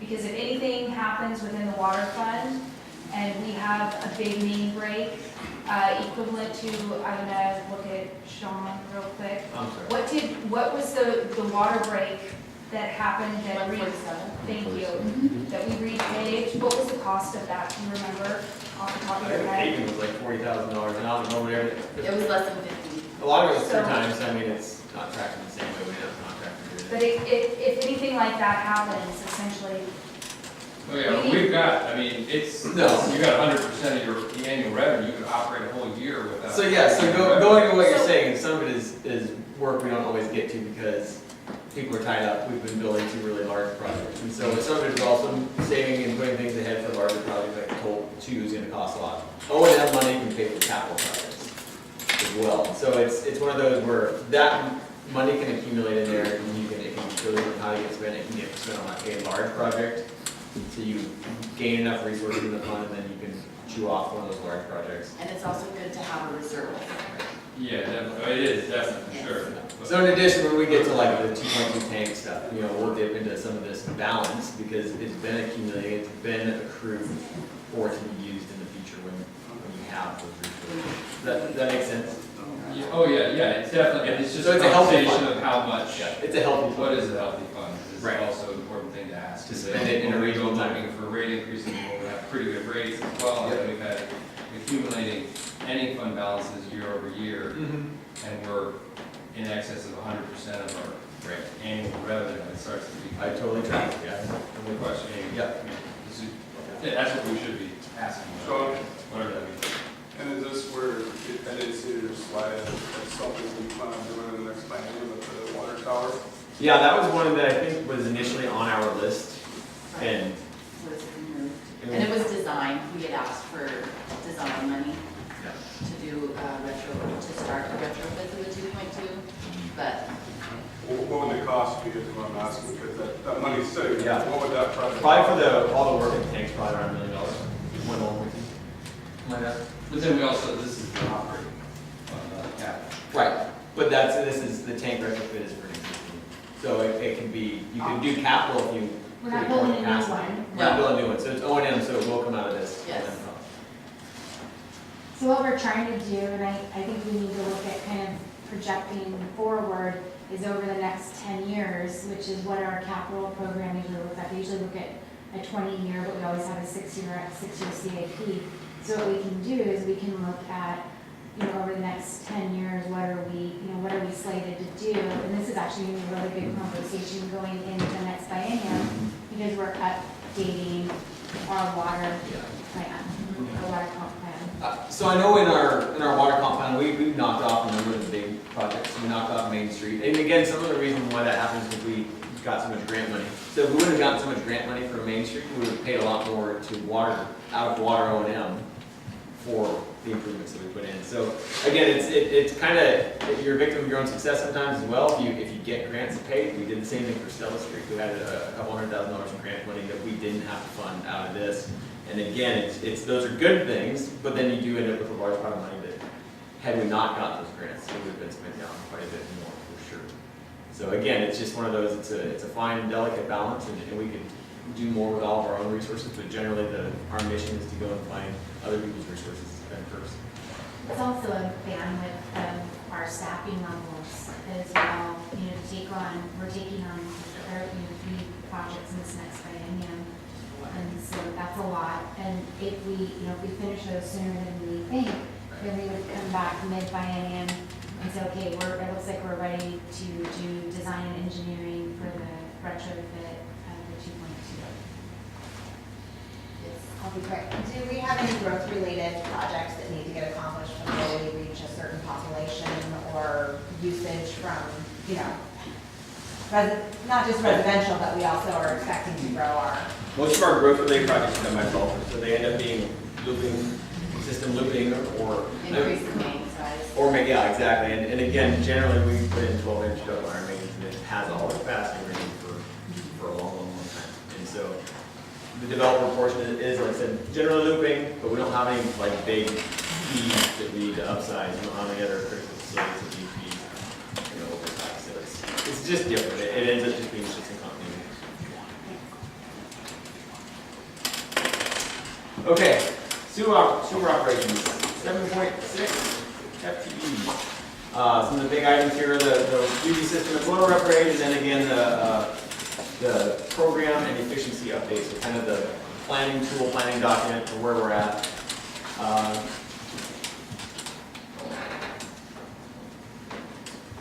Checking my notes. Okay, and then sewer CIP, and again, this is one fund, so we can do the questions after this one here, so. For capital, it's the inflow, so again, that's a program that we've been wanting to get after. It has been a staffing issue just with how we've been spread out and having time, but we want to get to the alleys and do slip lining and manhole coating and kind of video inspection of a lot of the alleys in town. That's kind of one of our spots where there's concrete, existing concrete being able to be added. And then also the membranes in the trains, looking at what we need and what the triggers are for upgrading or adding capacity one way or the other.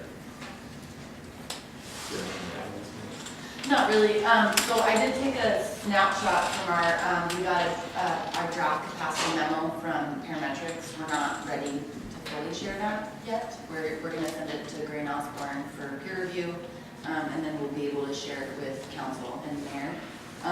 But I just wanted to show briefly, this was that early breakout that we had talked about having Parametrics do capacity, and hitting the 85% of the capacity for the 3 trains is we're right on track for where we thought we would be to be able to support the growth that we have and how we're planning to address capacity in the future with adding membranes and all of that. So if anyone has any questions, hopefully I can help or Mr. Marty can. So it looks like we've reached capacity with our existing 3 trains. Is that right? And so we need to add the 4? No. I don't understand where it says. We're at 85% capacity of the 3 trains, and we have At that population. at 9,082 population. and we're not there yet. We're at 78 roughly population. Okay. 800. So we haven't even hit the population to trigger that 85%. And that is based on new information or based on New information. their New evaluation. study just recently? Yes. Does that depend on the UV upgrade? No. This is just What was the question? does this have to do with the UV upgrade? And No. UV's on the out. Would we get, This is the loading of the influent. Inflow BOD loading is basically what drives that 85% number. When you hit it 3 months in a row, then you're required to look Start at the planning. upgrade and begin the planning process to upgrade. What's the time frame of the, that you get when you hit the 85%? Does it have a set time frame for that upgrade, or is it just? I'm not sure. on No, that. it's not. It's, What they explained to us was that the 85% is an internal trigger for ecology to say, hey guys, you might want to start looking at, because once you hit it a certain number of times, which we hit it 3 times over, I think it was a couple of years. Yeah. When I looked at that, maybe once we share the memo with you, you'll see when we hit that We should probably just 85%. wait to see the now. Yeah, we can definitely dig into the weeds later, but it's a mechanism that ecology has to say, hey, you've hit this, what have you done? And you might want to start looking to start planning, so you don't reach your 100%. Laura, so one thing I would like you to say, because this is always good news, because we had, we replaced our existing cartridges within our system, that brings us additional capacity, and that we still have room for 3 cartridges within our 3-train system, so it's likely That would bring us to a 4-train to capacity. bring it to our capacity without Because- having to put in because another train. The technology got better with the membranes, and so what happened, as Mike more square footage per train is basically what your treating capacity is based on square footage of membrane surface. And so there was more We went from four cassettes per train to 3 cassettes per train to equal the 1.3 MGD that we flow through the process now. And so that leaves us the availability of not only a 4th train, but actually to achieve the 1.75 build out of just adding 3 more cassettes to the front of those 3 existing trains, along with the upgrades to the pumps and the blowers and the things that will also go with that, and still have that availability of a 4th train. So I don't know, you know, biological loading wise and stuff like that, that would be for further look down the road. But yes, Yeah. It's not a guarantee, but it's looking better than I think we would have known when we put the treatment plan in just over a decade ago. Well, I think we can really dive into later. this when we get that memo. Yes. The good news is Okay. we're on track to plan appropriately and not come and ask council for $1.5 million to put in a 4th train in 2 years. So we're on track to budget for it and to properly save those funds is the overarching.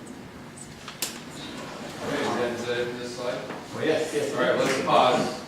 Just move it over here, so.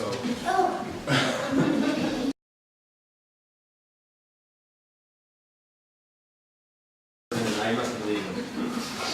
Don't know about that. So anyhow, we can move forward now. Storm operations. So again, this is just kind of general cleaning of storm ponds, catch basins, system cleaning. Lots of day-to-day boring things happen here. And again, just the big thing being compliant with our NPDES requirement. So you don't get much choice about that. This is mandated things. In the actual CIP work, we're not proposing any large projects this year. A lot of what we do, and this goes really for any of our utilities or many of our projects, is opportunity based. So again, with this particular fund, we usually leverage what becomes available to us through the King County's sub-regional opportunity fund for the flood control district. We gain about $13,000 every year, so we defer that money until it saves up to a large enough pot, and then we often use that to leverage against the Department of Ecology grant program. So that becomes our match generally in essence, because usually historically the storm fund has been short of funds. So some of that might change with some of the new fee structure. Yep, we did update the drainage charge and we're adding an additional general facility charge will come into the 409. So this will become, over time, it'll become a healthier fund as we'll be able to do more projects, have more matching dollars to be able to go over grants. And so that's a little bit more long-term look at this fund. But for our last big expenditure, this one, Parkwood Pond, which is in the picture behind, that's what kind of expended the most amount of our dollars. I'm just curious about Lake Rasmussen. I remember there was some flow or something going on there that maybe could be looked at. And then just checking the water quality, making sure things were going there. I remember there was a piece that Yes, wasn't and right. it is identified in, and can be identified in the CIP plan as a project. Mm-hmm. We just need to find, either wait until this fund gets healthy enough to use the resources, request those resources as a project, and then still be able to go after grants, because that's really how we make projects work.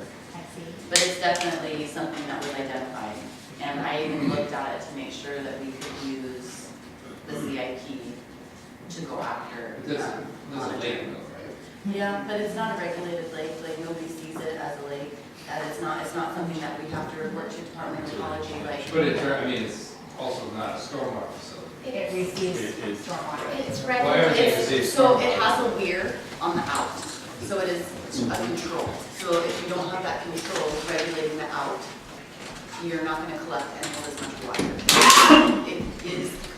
It's not traditionally seen as a facility, right, because it's a man-made lake, but it does have a regulated out.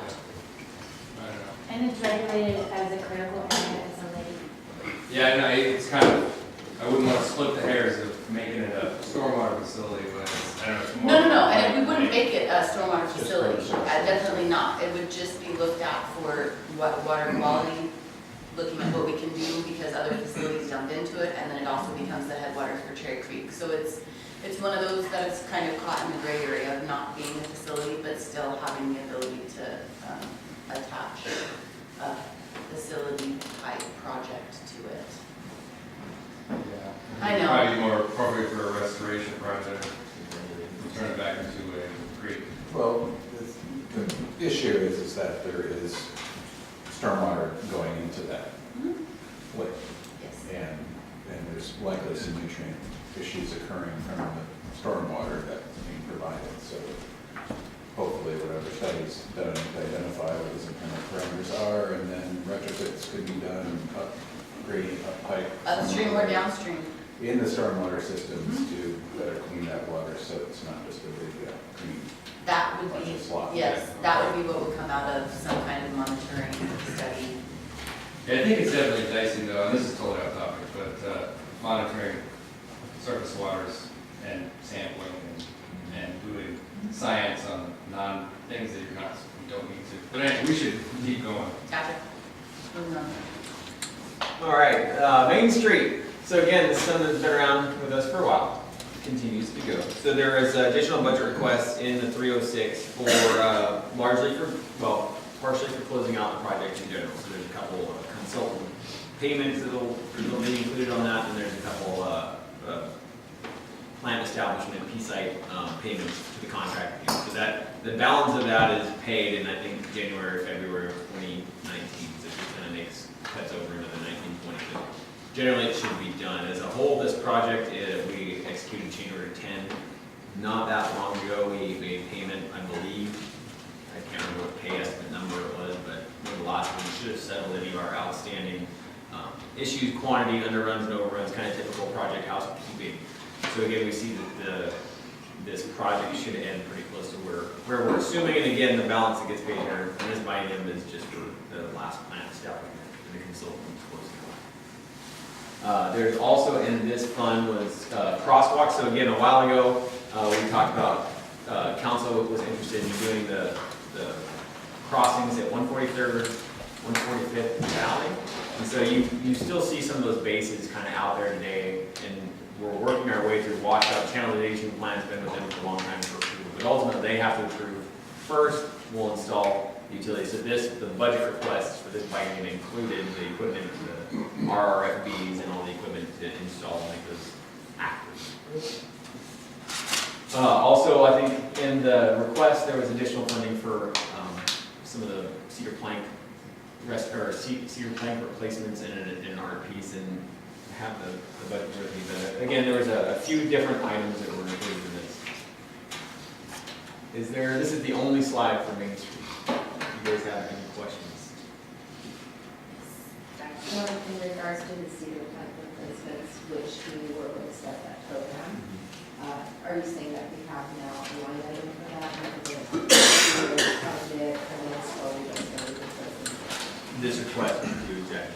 For put aside, we requested 30,000. Sorry, check that. 25,000 for Main Street downtown art panel rehab or replacement. So it's exactly to working towards a program that replaces them either as a set or as an intersection or how far we can get, knowing that we need to replace them all.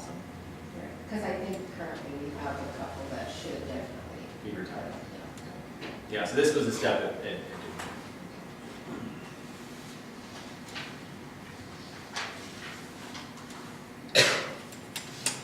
Uh, 307 Capitol, again, traffic fees, we don't have, Main Street loan here. That was a good question. I'm so sorry, I forgot to No, ask. no problem. Maybe you answered it and I didn't catch it, but at the end of the project, what happens to the closeout amount? Like the full, like do we expect that, I guess what happens to the ending fund balance? Stays there. It stays there, because this historically funded really complex streets projects. And so the fund balance would remain.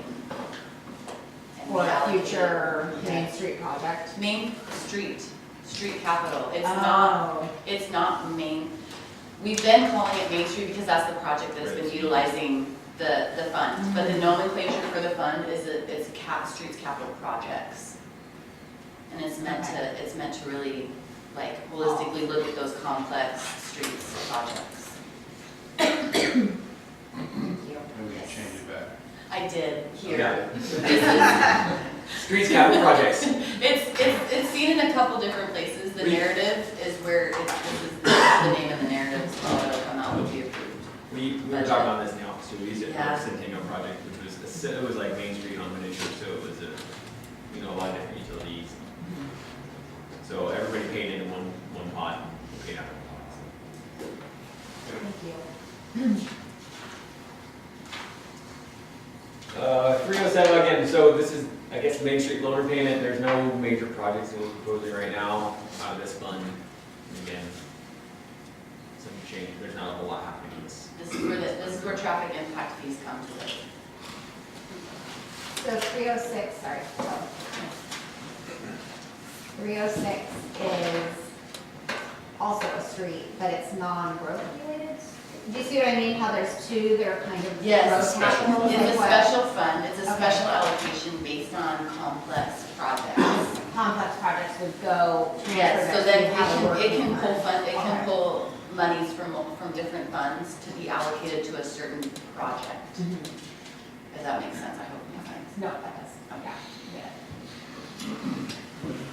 Brief question. There was some discussion a while back about doing some work on 150th.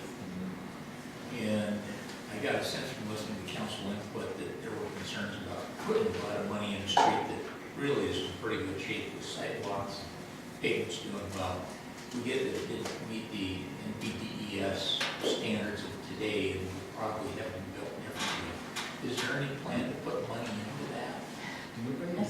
Yeah, there you go. Yeah. This is where it was. Yeah. This is where we would like it, this is where I think that we identified it, but we just, because there was some tensions and some uncertainties, we are not asking for design money. But we asked for 45,000 in the past for design at 150th, and that's traffic calming is what we had identified it for in the Well, past. thank you. That doesn't bother me that it's not in there. We haven't forgotten about Yeah, we saw several other important projects like that in road things, but I think there was a general sense that we need to make some real improvements on some other streets, probably before we start taking apart one that's doing well.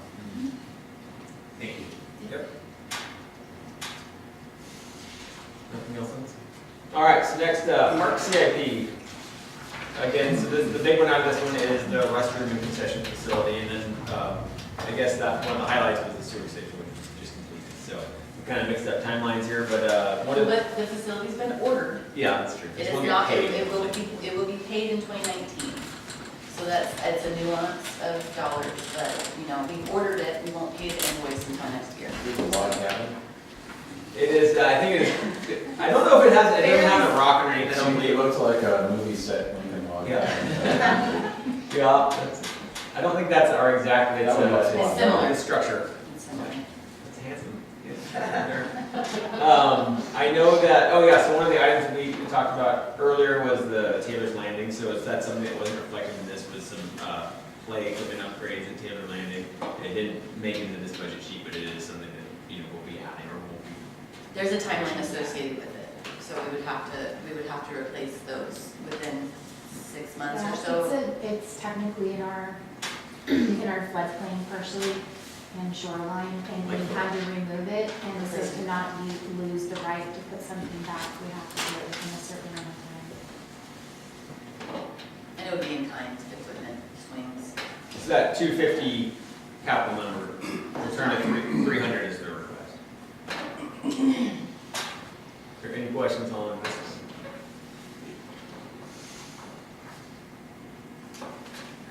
Okay, so this is, That's okay. I was like thinking, do I have a question? So does that mean the swings will come back at Taylor Landing? That is our intention.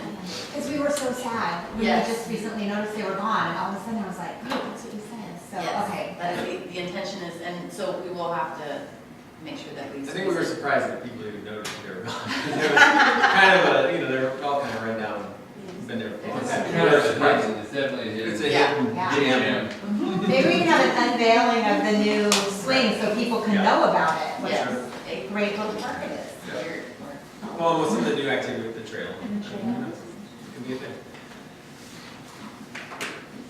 All right, so next, the vehicle and equipment, everybody's favorite topic. So, I don't think I have that sheet, but we have a number of vehicle replacement requests. So you see the pride of our fleet down there in the Chevy Tracker from 2002.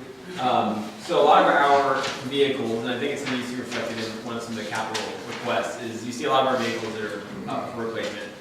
Most of them, almost all of them, have exceeded the replacement life in our depreciation schedule by quite a bit. Again, I think this one was supposed to have been 2012 or 2014. I wrote it down somewhere. I have to organize notes. But again, that's just kind of been an unfunded. It was 2014 is when it was scheduled for replacement. Because this fund has been historically underfunded, it has been an easier place to cut. We've kept vehicles longer and longer and longer. Eventually, that doesn't work out. So we have some vehicle, general trucks, other, engineering building stuff, but then obviously the big request is for the dump truck, which has been in front of council a few times before. And it's a much bigger ask, but again, it's a vital piece of equipment for our crew to continue performing work. It's a vital piece of equipment for the road department for street cleaning or clearing with snow and plow attachment and sander. So again, definitely a big price tag, but also a very important piece of equipment. Multifaceted uses. Which is it. Is that Jeep? That's our tractor. That's the building department's tractor. It's older yet than the Jeep. Yes. We also have the Jeep Liberty. It's terrible, I drove that to Spokane. Yeah. We agree. Yeah.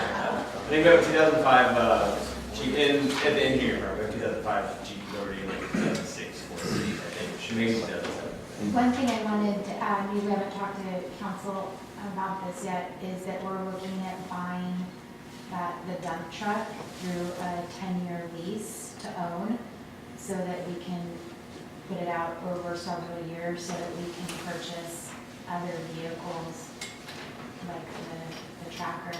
And we've not really thought about leases before, but when we're trying to go through the budget process and how we can look at trying to fund the majority of the requests, Carrie brought to the table, why don't we look at a lease? So he did the research on that. We still have to go through the bid requirements. We would just do a lease instead of a direct purchase. We use state bid, Yes. Yes. Yes.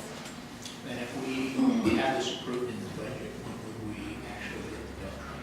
So we think it was about 180 day or 200 day timeline. The quickest would be about 180.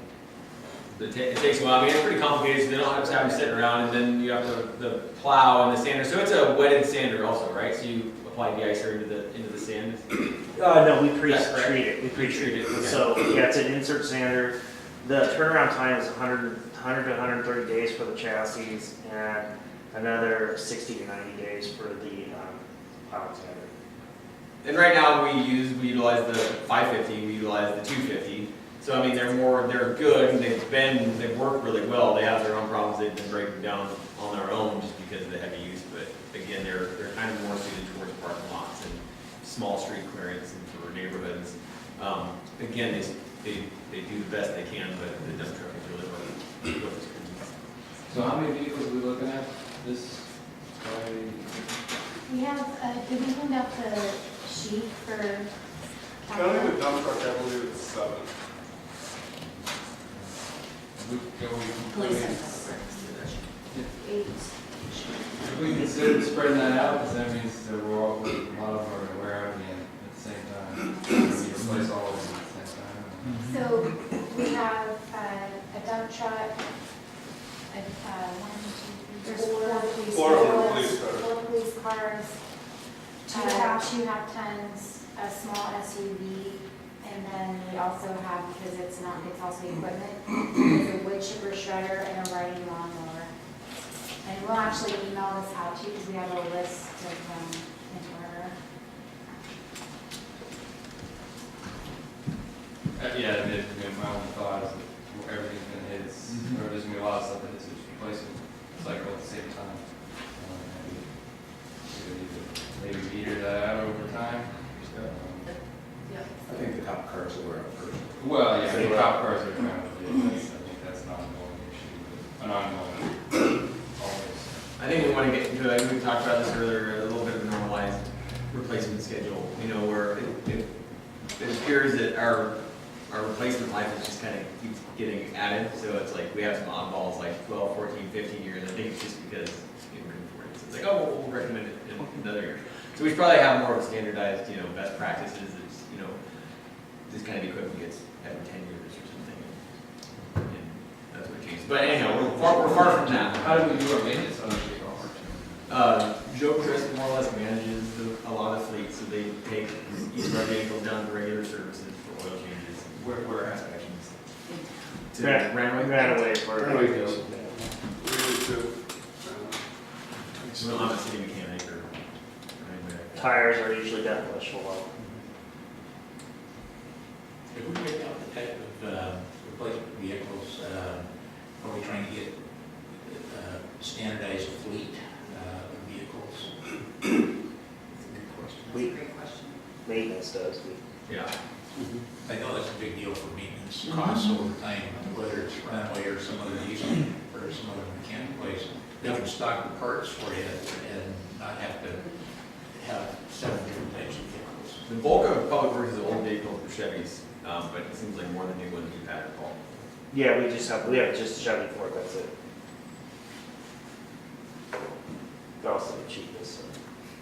Let's see, Kind of goes with state rate, How long do the police vehicles last? How long are we looking at police vehicles? we have them on a replacement cycle of 5 years. We're in a situation right now where we actually have 3 that are beyond that. And it's a result of when we left Carnation in 2013, we purchased their cars, and we still have 2 of them that need to be replaced. We've had officers break down one of the calls probably 5 times this year.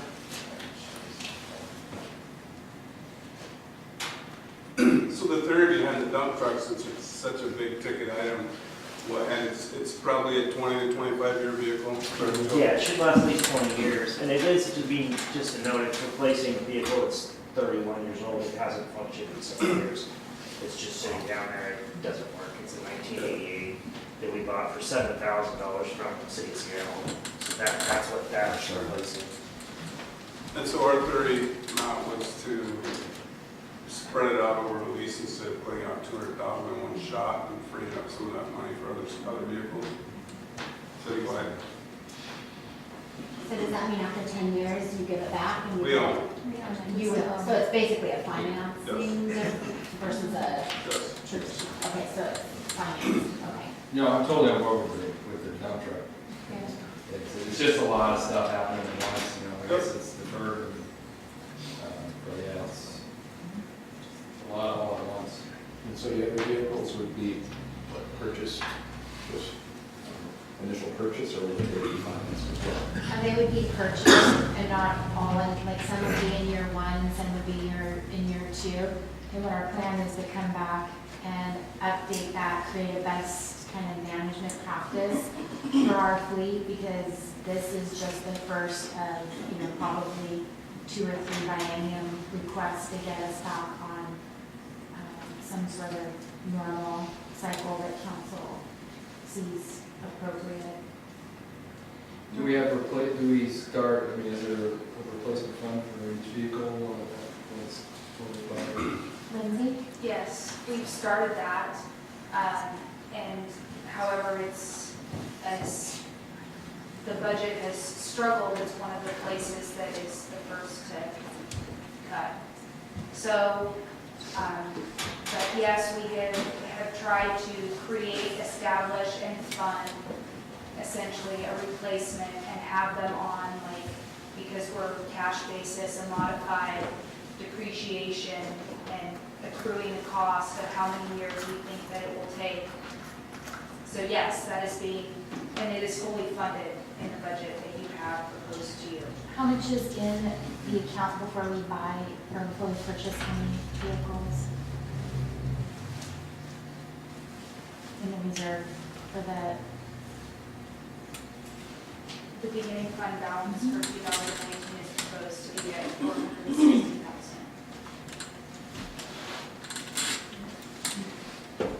Where do you buy the vehicles? state bid. Okay.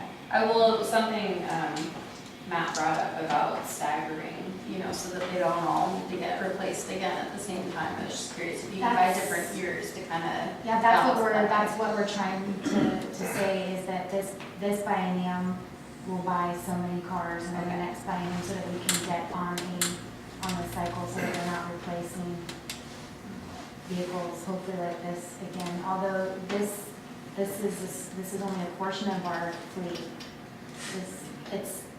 It's 2 trucks and, whatever it's a Ford Escape or whatever. We still have a lot of vehicles in our fleet that will then come forward in the biennium after that, and the biennium after that, and then by the time we're done, then it'll be time to replace this year's. How many vehicles do we have in our fleet?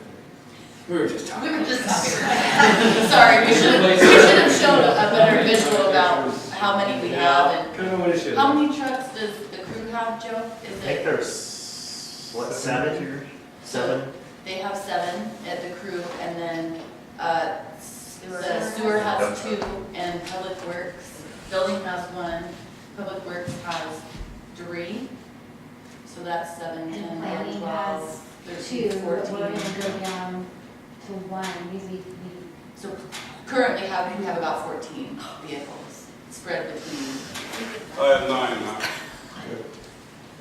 Director Thomas, you mentioned sending us some information. I'd love to see a list of all of our fleet vehicles, their replacement schedule, and. I've got it on my phone. Wait, we should have shown No, that. I don't think we did it tonight, but I'd love to be able to see that. I think it's, what we say is a little warm fuzzy. This excites me. I love the plan of saying, let's look at our fleet, let's make sure that it's modernized, it's better for the environment, more safety features, and they're under warranty, so that some of those costs that you may need every year on old vehicles goes down. And I agree, we need to come up with some kind of a replacement schedule that, fits the budget over a couple of cycles. But having said that, I realize that's a lot of work, and I'm not expecting it to show up tomorrow, but I would like to be able to see that. I think that would be real helpful. Yeah, absolutely. We have something to share. A good example is that we, when the police department was done with one of the Chargers, we thought we could deploy it to City Hall. But it's actually in the shop, we're surplusing it, because I think we're gonna be like $5,000 into it by the time we get it out of the shop. And on the flip side, we've deployed one of the F-150s to the crew, and it has worked out really well. So we've tried to be creative with, Yeah. not having money, and so, let's try, see if this works, that works. It worked out for us, didn't work out for City Hall. But we're surplusing at City Hall 2 vehicles. We just actually purchased a vehicle, it was budgeted, and so it was delivered last week. And then the surplus of the 2 vehicles, I'm assuming will then go back into this vehicle equipment fund, which will help build it, back for future purchases. So is the equipment fund, we've been bouncing in and out of utilities, and so this is a general fund. Is there any way that we allocate, so we have replacement costs of utility vehicles? Does that just go into this general fund pool of money? Because it seems like that was. I don't know how the running works out for you. I'm pretty sure it's allocated based off of the FT, on how like Public Works' vehicles are broken out by the Public Works, so it's partially funded by the general fund, but it's also, the other funds are paying their fair share too. This fund is all police equipment too, not just cars. Same thing with Public Works. It's every mower, weed That's why eater. there's a chipper and a Chainsaw. Well, I definitely guess it would be, just, I'd like to see utilities be insulated from the fluctuation in general fund and the, general uncertainty, because a lot of times utilities, would have the capacity to fund replacement costs continuously. And as we saw, the beginning fund balances is that we'd like those, dollars to make sure that they stay in utilities. Don't get lost in the mix. I mean, is there earmarks on that one at all, in terms of it goes into this vehicle fund? It's done appropriate to how FTEs are allocated, so it's not just saying essentially that if there's money, I think what you're getting at is if there's money available in the utility funds, they're not just funding, and they're solely. But it goes into one pool of money, though, right? I mean, so Yes, They all correct. come in as 501. Yes. 501. For interfund transfer. Yes. There's interfund transfers to the 501s. So that's the earmark, I think, that you're wondering about, is because they're interfund transfers from the utilities. So there's a way to track, there's a mechanism. Yeah, but I guess what I'm getting is that you have, so the interfund transfers are coming from utilities on one hand, and then general fund funds on the other hand. And it's more likely that the utility funds won't get messed with because they're gonna have a constant fund that's gonna be allowed, and if there's cuts occur, that the general fund funds that transfer into the equipment fund, those are the ones that would potentially get cut.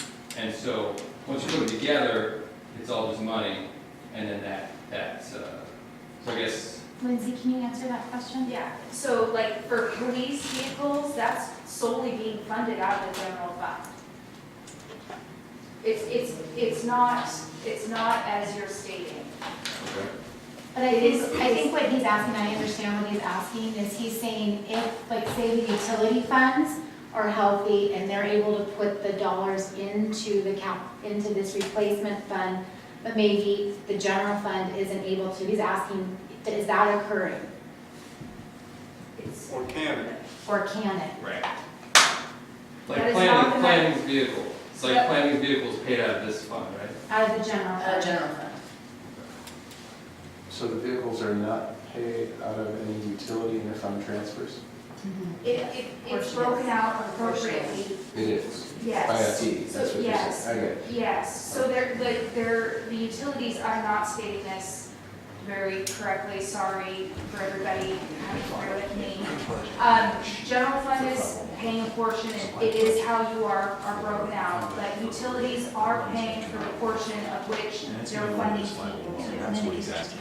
So, Right, I understand the FTE allocation. It's the same, But just to be clear, like a new vehicle could have, based on FTE allocation of our workforce here, a component of utility money going towards the equipment fund that supports the vehicle costs. Right? correct. So like if, I will say, if sewer needed a new vehicle, sewer would pay for that vehicle. That would be an isolated, Yeah, that's, essentially an isolated, and for police to isolate it in the general fund way, the police departments, those vehicles are being funded from the general fund. right.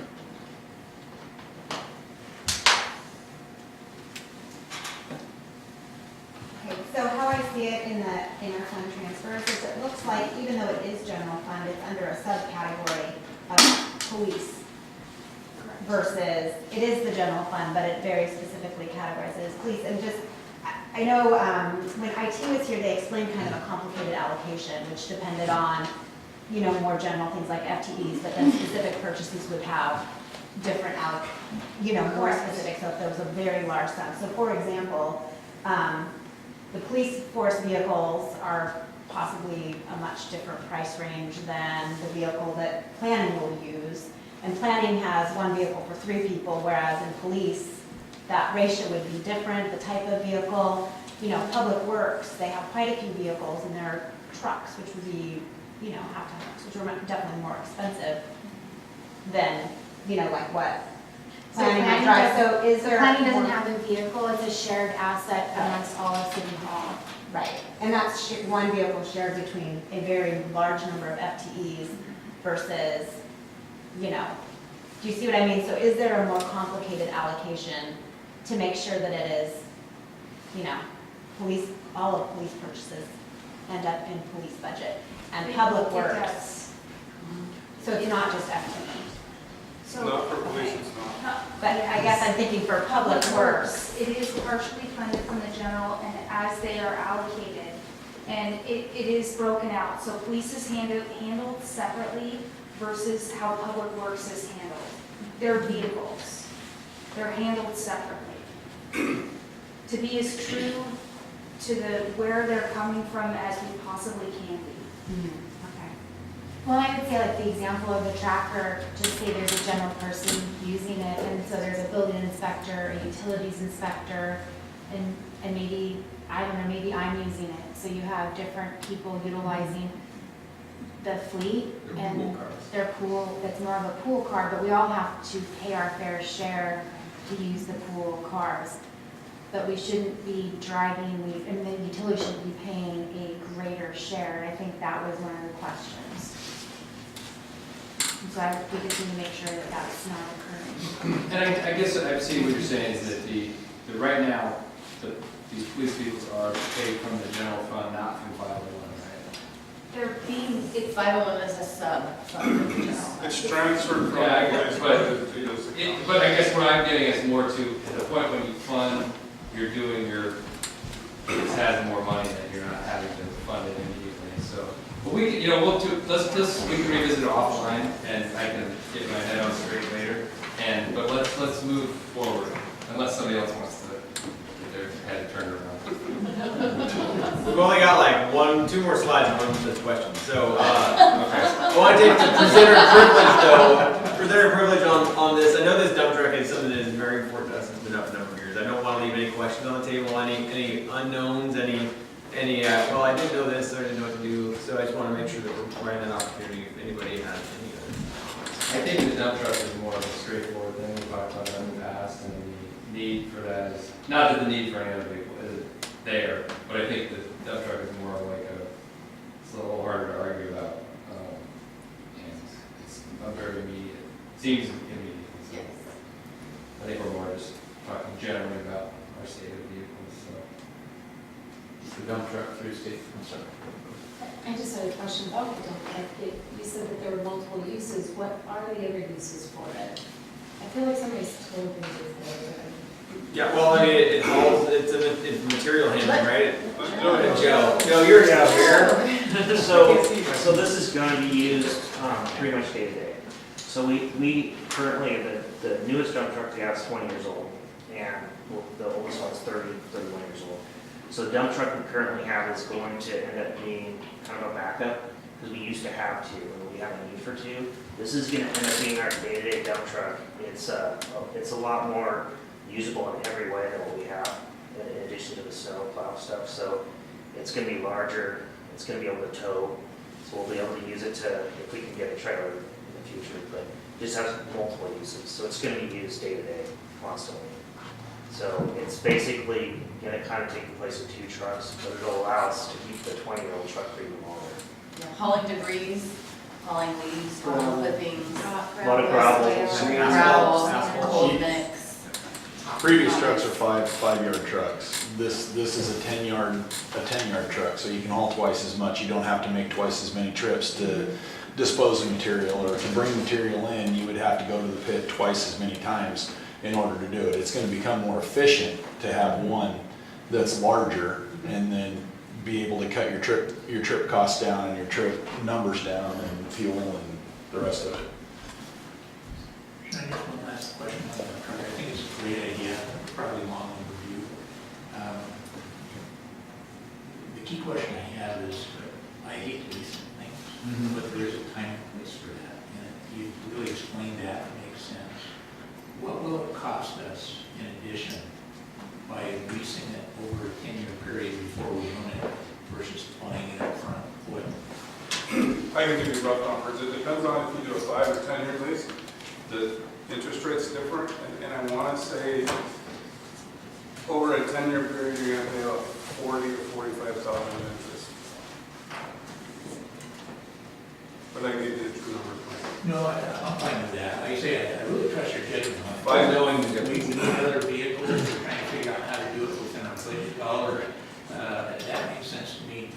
I'm just not that person who likes paying interest for anything.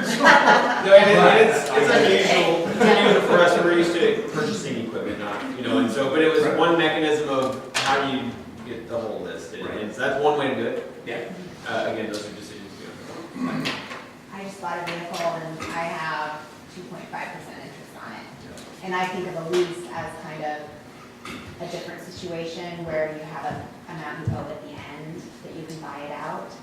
And often you pay a lot more in that situation if you aren't planning on keeping it.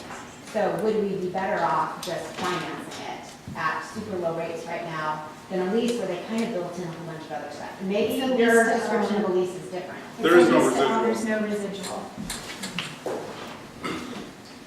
So it works out, does it work out exactly to, so it says the interest rate is 3.89, that would For be. 5 years.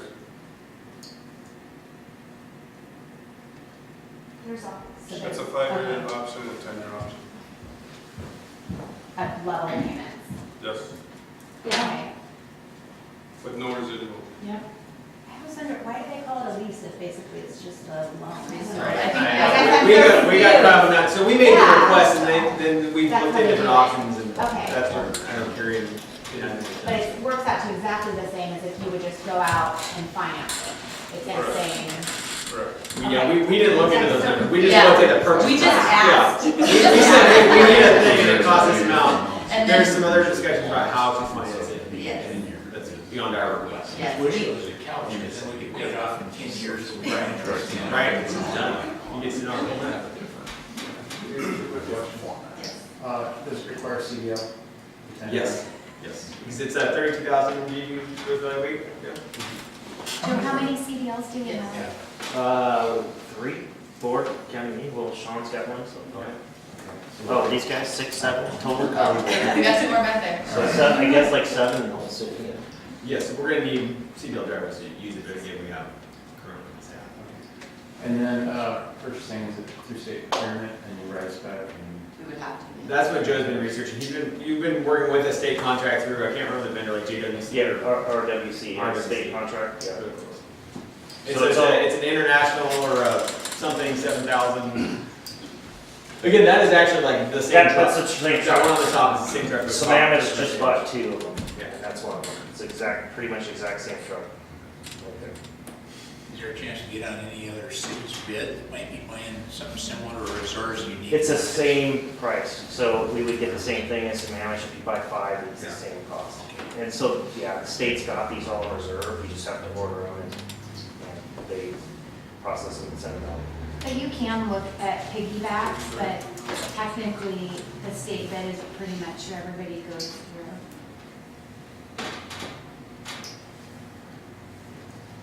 Go once. So, I just want to make sure we have plenty of time to talk about that. Okay, so next one is the capital facilities, building maintenance, yeah, capital. So again, this is another one, there is, over here, there's a plan, I kind of neglected to mention, we spread some things around the table. Here's the capital facility summary plan, so this was something from 2013 that we did, and it's kind of the basis for some of our requests. So at that time, we looked at, same with pavement management, other items, we looked at what is our inventory, yeah, what does it cost to maintain and capital and O&M, so that's what these requests are based on, and moving on, perfect.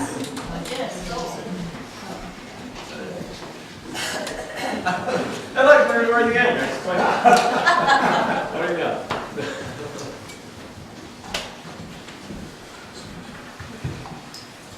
So besides that, that's the end of our show. Well, just one final comment, especially since we have a lot of our utilities folks here. In my experience, some of the best ideas that help improve what we do and create efficiency come from the people doing the job. So I love seeing you, even being here tonight, being part of the budget process, being able to hear from you directly about dump truck and things, that's just real life. And I just want to say we appreciate all the work that you do and keeping our city flowing and running and safe. Thanks. Thank you.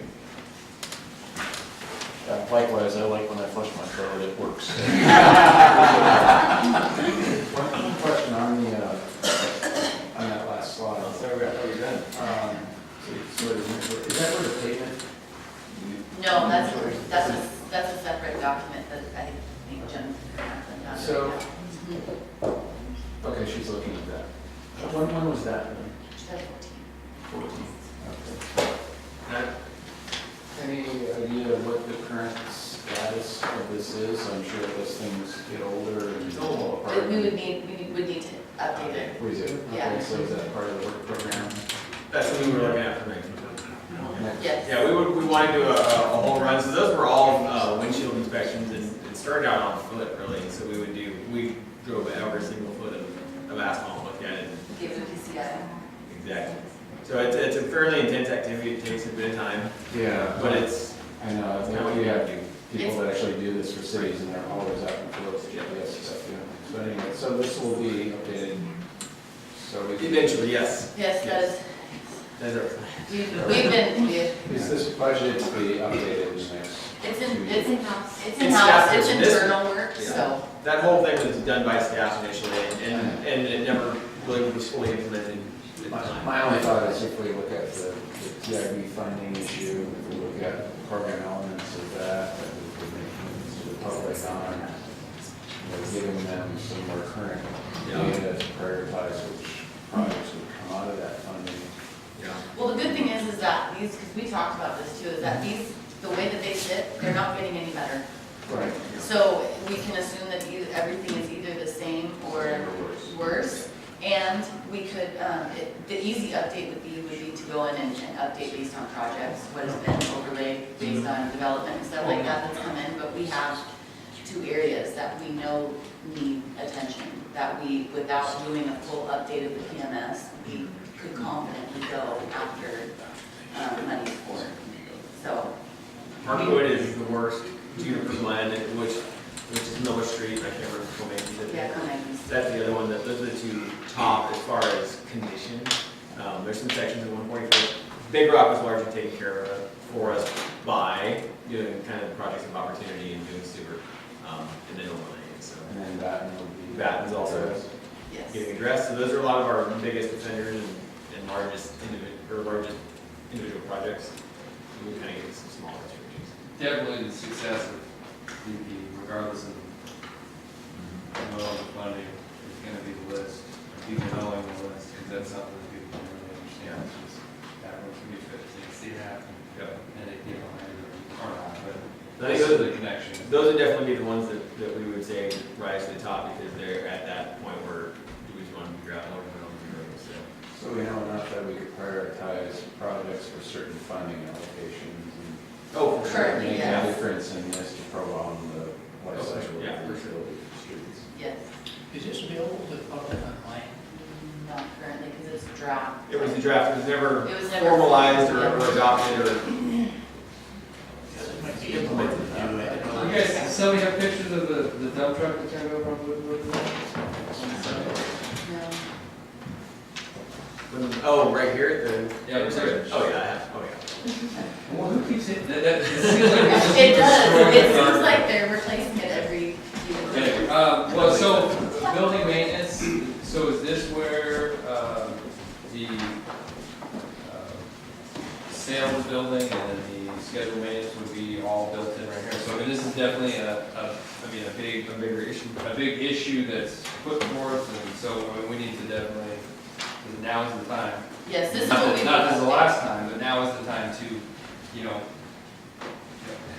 airing of grievances, we can just start right now. So, could you just walk us through the plan as it states and as we're thinking? So it might be a little disappointing and underwhelming, but basically what we did, and again, this is a lot of people who are kind of patching together a lot of information and doing a lot of things kind of outside our box, right now. And so one of the things we did was take that old plan and the assumptions and the evaluations that were done at that time for 20-year projects, roof replacements, carpets, lots of little things. We did a lot of work and a lot of science at that time, and so what we've done as staff right now is say, hey, that's the best science we have available to us, we know something we can get done to these facilities. Let's go back to that plan, let's go back to when we evaluated everything in person, we had people crawl in and out of each building, and let's start there. So that's what this does, is it pretty much regurgitates that plan that says, hey, we need $170,000 per year to maintain our facility. And that's more or less where we derive our numbers, is going back to the best information we have available to us, not being able to recreate it all right now at this moment. We've budgeted for the next biennium to update that plan. Inventory was nice to have, I still have it on the shelf in my garage, so when I'm cleaning out my car, I look at it. It's a good summary, because it has other history too, it's still right here. It has its flaws, but again, it's somewhere to start, and it's, But in terms of the timing and the schedule, like, so theoretically, as the next budget, the budget section proposed, we sell the building, the rec center. And then, you know, walk me through the steps as we see what would happen. I don't know that those steps are outlined in this plan in that detail. Well, in terms of, we sell the building, we do a facility plan, we do work with money from the revenue. I mean, that's how we're looking at, how much money is allocated. I think that's being So proposed. so Yeah, what- totally, that's what. But that's they, what- they're Yeah. not, they're We're not- Yeah, we just make the unreasonable request. So that's the other end of it, is we just say, hey, this is what it costs, and then they say, oh, well, how can we? She just made the plan back in 13. Okay. Yeah, so what, And it's So we we're- can- so what we're looking at is, by utilizing that plan, is we know that we're gonna hopefully be selling the rec center in hopefully fairly soon. And then the council has a policy choice whether they're gonna use that money to then go into deferred maintenance, or if they're going to put it towards a new building. But the mayor's budget shows that we'll sell that building and use certain of those dollars, which is a large amount, to go into operation and maintenance of this building, the depot building, the police department, and the public facilities building. And so there are certain improvements that are listed within our detail sheet. So for example, this building, we're looking at a roof replacement and basically upgrading the flooring down there, and then we have a foundation issue. So we were looking at those types of things. But then council can also look, are you going to sell this building? What can you sell it for? Can you sell it without doing certain improvements? So those are things that we'll have to look at. And then you have the depot building that has a termite infestation. So that one's probably fairly immediate, where we need to take action so we don't continue to deteriorate that building.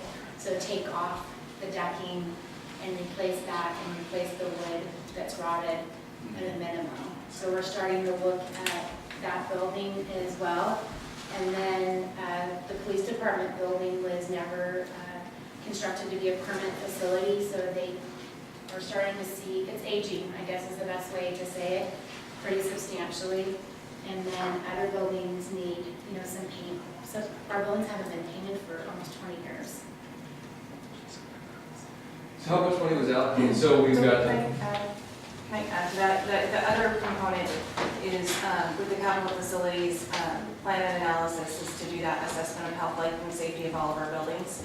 And then with that portion of the money, with the consultant doing that work, is also to look at what our efficiencies, what it looks like for long-term, what we need for capital facilities to house our staff and our services.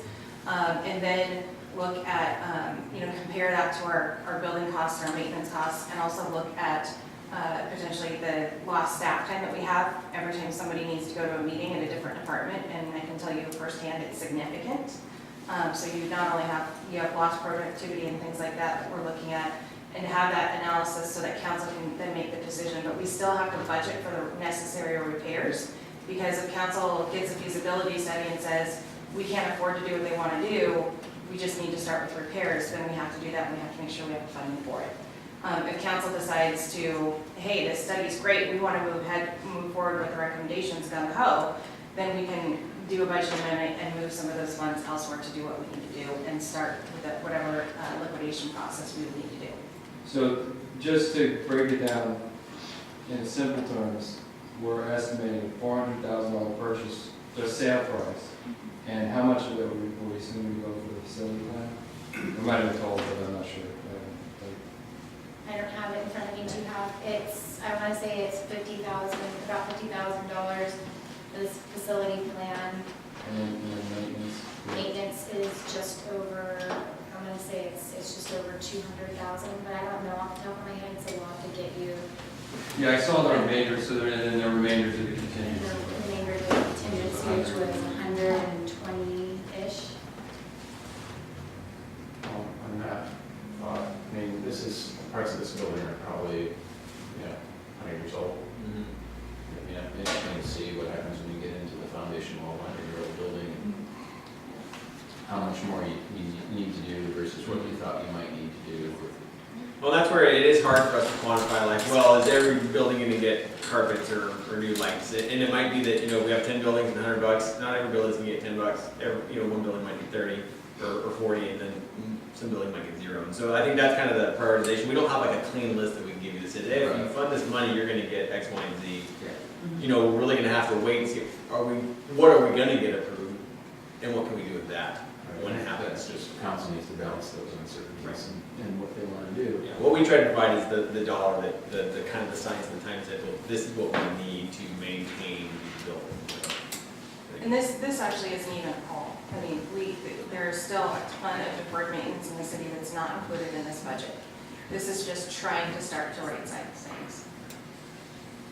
Do we have a robust preventative maintenance, so HVAC systems with heating and air conditioning, that someone comes out monthly, twice a year, just to look through and make sure that. Yeah, they're regularly serviced at all buildings. Roll-up doors, I don't know, what else we might have on preventative maintenance. That's pretty much it. Yeah, The HVAC's all taken care of by But they- contract. They do we do roof cleaning, gutter cleaning, well, things like that, some basic facility things. Yeah, the rest of it's just done by the crew. Most of it's done by the crew, we just do a facility check, and it's real minor Yeah. stuff. That's pretty much all we do, we just fix small problems and, I think the crew, wasn't the last time the crew painted part of engineering? Yeah, we painted half, the front half. So Yeah, the front half. So we painted the front half and the other part you can see. Yeah. As you can see. So this sounds like selling a building would at least give us a big step up on coming up with more of a long-term program, evaluating our facilities, and at least giving council opportunity so we can decide where do we go from here. That's one less building to maintain. And then the big question in the room has always been, can we figure out a way to get a police facility in the city hall, and what's that look like? I don't know of any city that magically comes up with the money in a general fund. So usually we go out to citizens and say, here's your need, and if citizens agree, then we come up with a bond or something else that would help us fund it. We are looking into avenues of how we can use money. We need to make sure that we get it identified on the capital improvement project list and things like that. So there's a whole bunch of wonderful talks that we're having. So if there was a reason to sell a building, and there's always, when's the best time, there's a lot of different moving parts, but what would be the soonest that we could do that within a new budget, 19? We're prepared to bring a surplus forward as part of the budget. The rest. But that'll be our current zoning. So by the end of the year? That'll be, which one Is should that I? right? So we're still bringing, we still have the rezone that's prepared and council making So a decision. That's a potential option. Council docketed it, so we've evaluated whether it's going to be residential or public facilities. And then council can make that decision. You can also put as part of a purchase and sale agreement that will offer to do the rezone for them if they don't like the zone that it's what it's still. And then, so, I'd like to hear more about that. And the reasoning behind selling that for building versus this building. And this building could need a lot of repairs, and that could absorb a good part or all of what the sale price of the other building could yield. I think that's a really good question. The city's never really, I don't think the city's council's really ever really evaluated kind of what the buildings technically need at all times. And so they had just started the process of looking at surplusing that particular building over the last couple of years, but we can definitely look at surplusing one building or two Well, if buildings. this building needs $200,000 worth of work, and that building probably doesn't need a whole lot of work, and that building could actually accommodate many of the uses that this building provides. As a business person, that's probably what I would look at. And again, there's other things within business aspects for what the community values in this facility. But that's my thought, that if we're just liquidating one thing to shore up another, and then, what do we do with this 5 years from now, if we're going to move, is that a wise investment? I don't know that we would be investing in keeping this one either. I think that we would want to evaluate what it would take to keep it, maintain it, or sell it. I just think that some of that legwork has been done with the rec center. But even, doing repairs on an old building, it's always need to think about, there's going to be more things usually than what you can anticipate. Personally, I feel like it's a little bit premature to start allocating specific dollar amounts to certain buildings when we don't know exactly what's going on. It feels like we're sort of making a preliminary decision that we would spend a certain amount, and I really think there's a bigger question. And personally, I feel like if we have a capital revenue from selling something, that it needs to go into purchasing something, not maintenance of something. I just think that as a practice, that would be a best practice of taking the revenue or the proceeds from the sale and setting it aside. And if it is determined that this building somehow has a future in our capital facilities model of what we want to do with our city, then talk about it then. But to actually allocate dollar amounts to different buildings in our inventory at this point and spend down that capital that we will never get back again. I mean, that's like a nest egg, in my opinion, of something that should be untouchable until we figure that out. So, as you recall, Mr. Walker, we had a capital facilities committee, and what we were doing was assessing all of the various buildings we owned. And I believe, as I recall back then, the goal was to eventually sell those buildings and then put that towards the city hall. That was the goal. I think I'm the only one that. I was not, Mayor remembers. So that's why we keep having this discussion. And so the idea was we also were looking at this and certainly the rec center. And that's kind of what I supported for years now. So the goal was to sell the buildings and move it towards the city hall, because that was going to be a very big expense. Well, what about, I almost thought we did an appraisal of this building as well. We did a series, we did the tech center, we did rec center. there's some rough appraisals in I there. thought we might have one of this one as well, yeah. Because it was all part of the same thought process. And that's when we sold the tech center at that point. I think it's definitely, two issues at play in terms of whether you sell assets or not, and then subsequently how you use those funds. I think the thing that makes me nervous as well is in terms of using that one-time sale money for routine maintenance. And I guess it's just a highlight that it's something we're not funding sufficiently. So I'm more on board with the concept of selling the rec. I mean, selling the rec center because you look at this building and the rec center, they're underutilized, and well, the rec center is about to be, and we don't have a plan to use it, and I think it's just kind of what are we doing with it? What's the point? And I think I agree with Jennifer in terms of allocating that money. I think is premature prior to figuring out what we want to do. I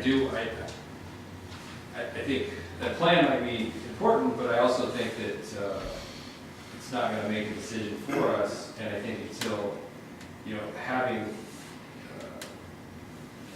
generally this plan would most likely tell us if you were really hard pressed to say we want to,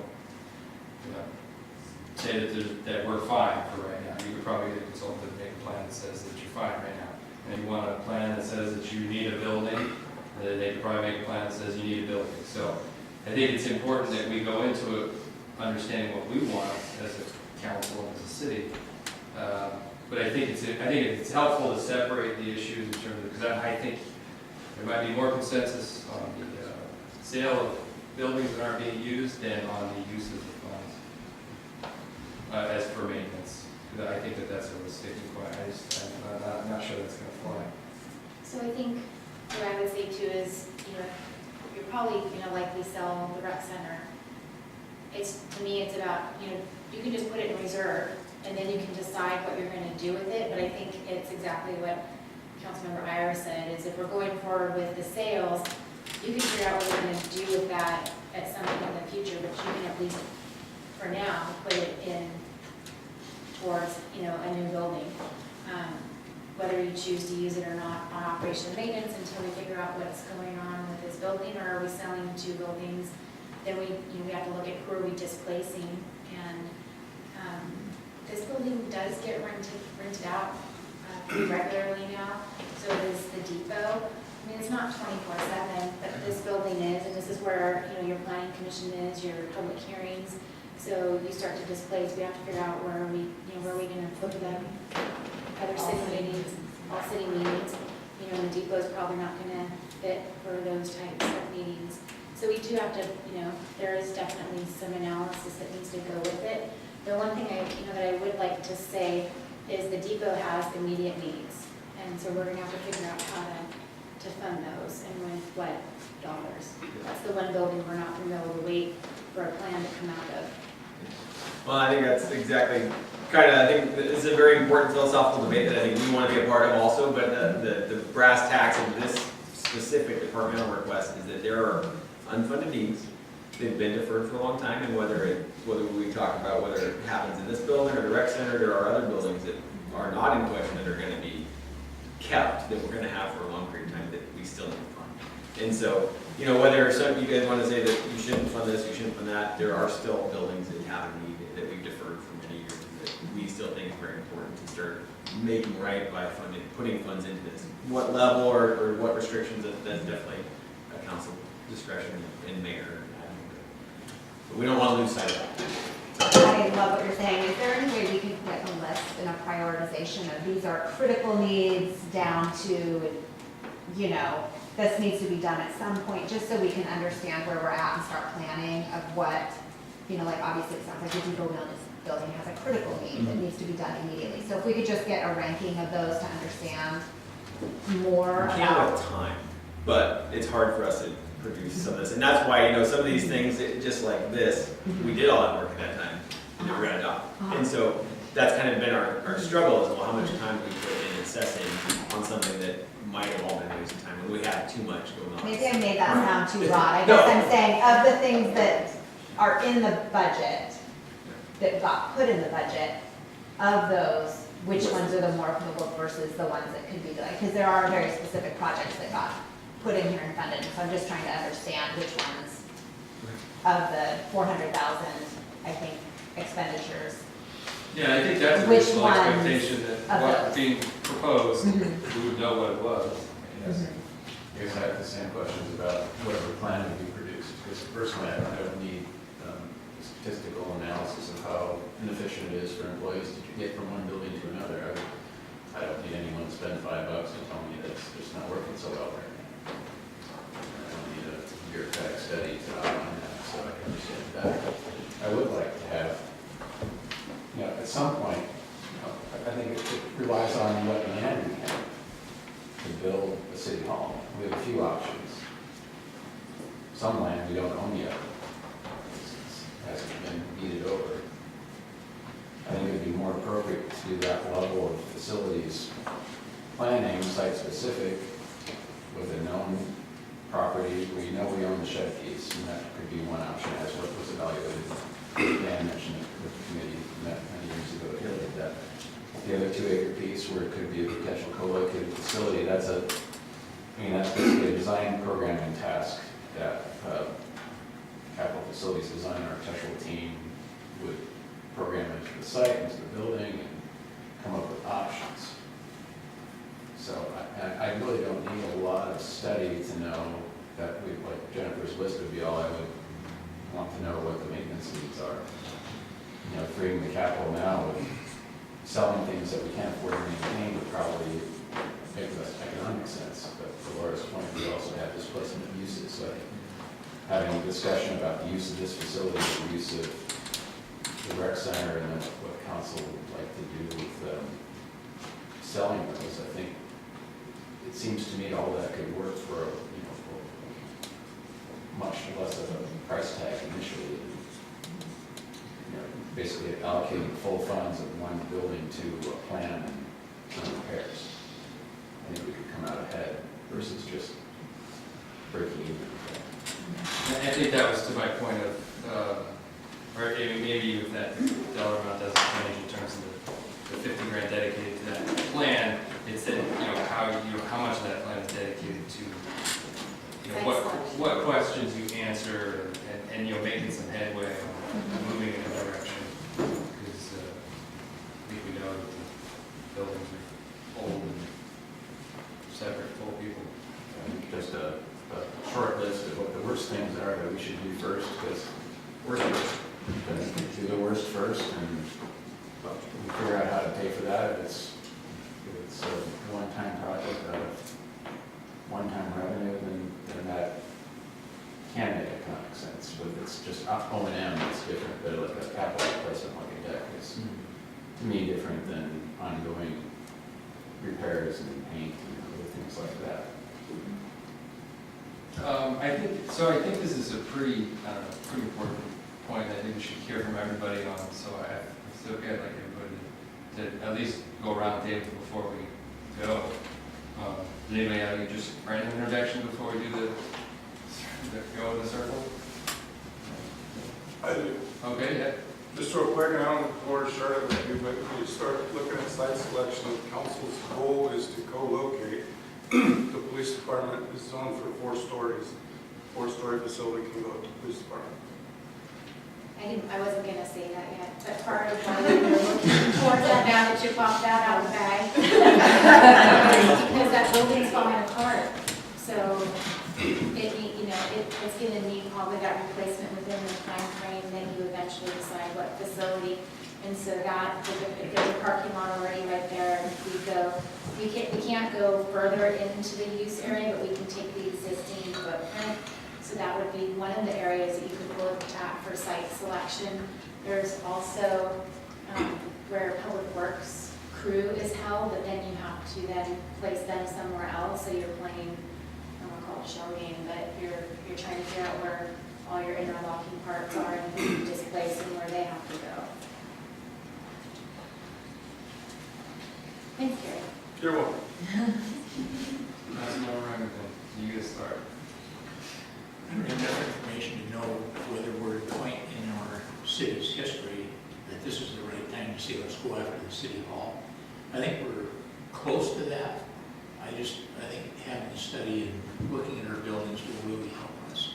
I think that this council is both interested to a good degree at tackling this and at least figuring this out so that we don't just keep talking about it. If it's time to do it, let's look and see what it takes to make that happen, and then work with our citizens to explain the need and see if they agree.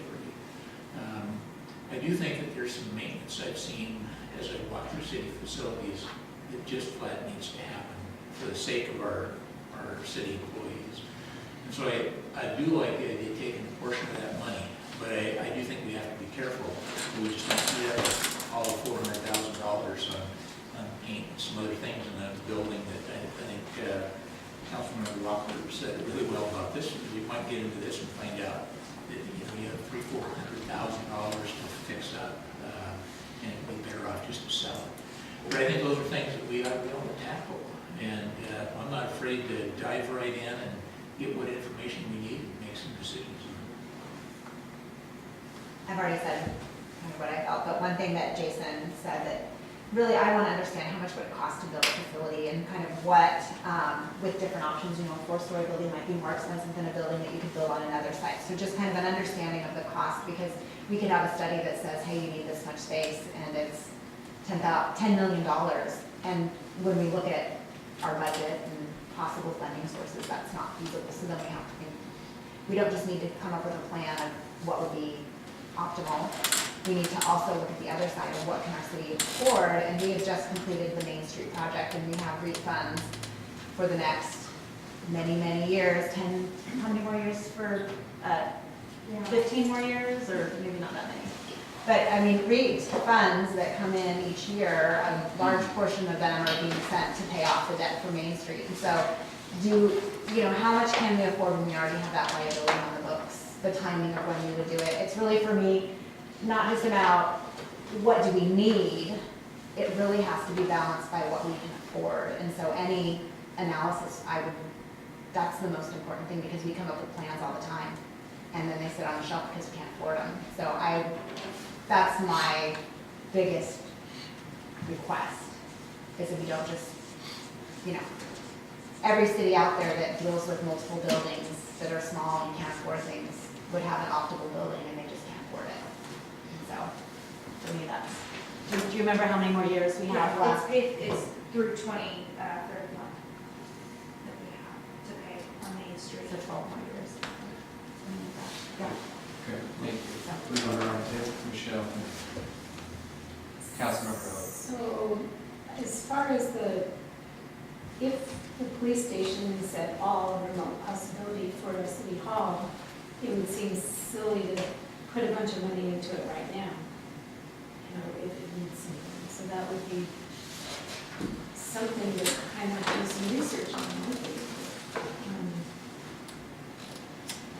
And maybe try and figure out the costs and figure out, and I don't know, and it seems like a lot of effort to go through, but I just think we'd be throwing money away if we put money into it, and then we're going to be tearing it down in 2 years or 3 years. That's just something.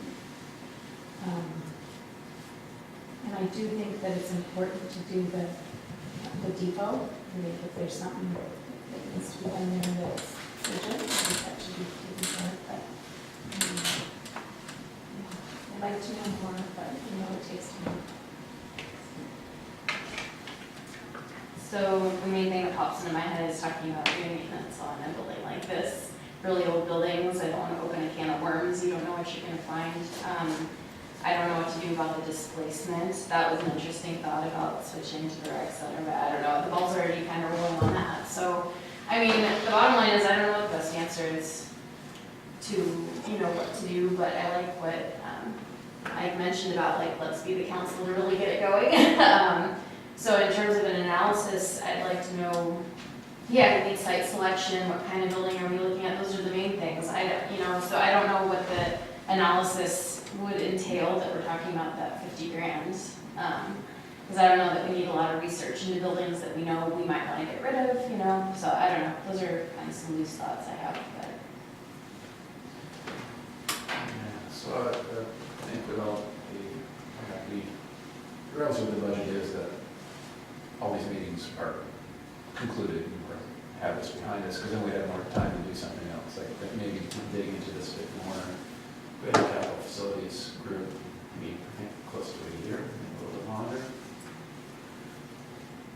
And I wasn't part of that group. They had a lot of good discussions. They didn't really come to any priorities or any recommendations for council. I think we did. Did you?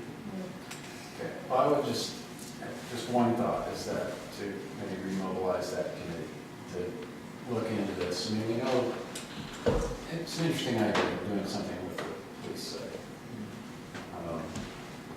I don't know, all buildings can be repaired, and I would think that building would have some use in some other form if it's not meeting the current needs of the police force we have. But I think that's what you did, is you inventory the properties you own, and you kind of had some understanding of what we might need. There was a plan done for the shed site, but kind of illustration of the building facility, that type of thing.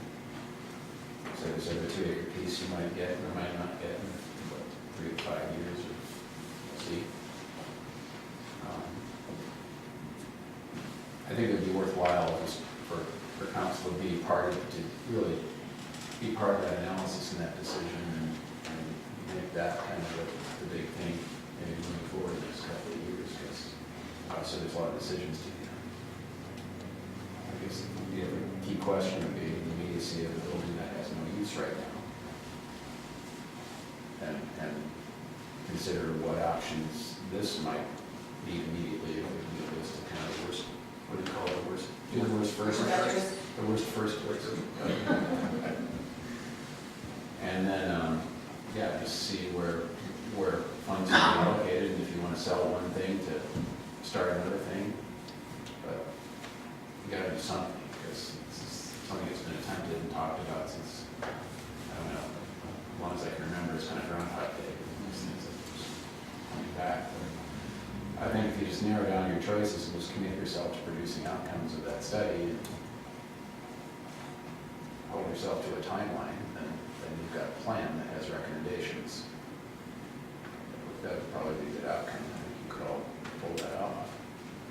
The funding thing is tricky because bonds, public bonds for city halls traditionally don't do well. So we did talk about having some sort of combined use community center, having a lot of other public use, a lot of things like what this facility provides, so it could have other benefits. So if you want to finance your bonding option, that benefit could be understood by the public as part of their vote.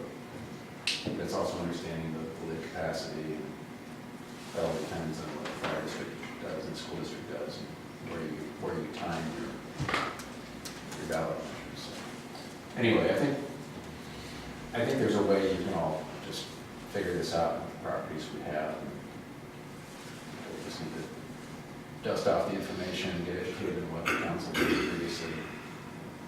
Yeah, do something.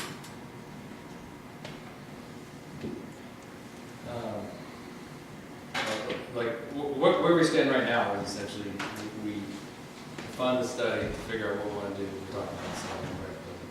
So unless we can come to that agreement, then we have to figure out if we have to request a way to, or to figure out a way to fund the study, figure out what we want to do otherwise. So, I mean, that's kind of a starting point.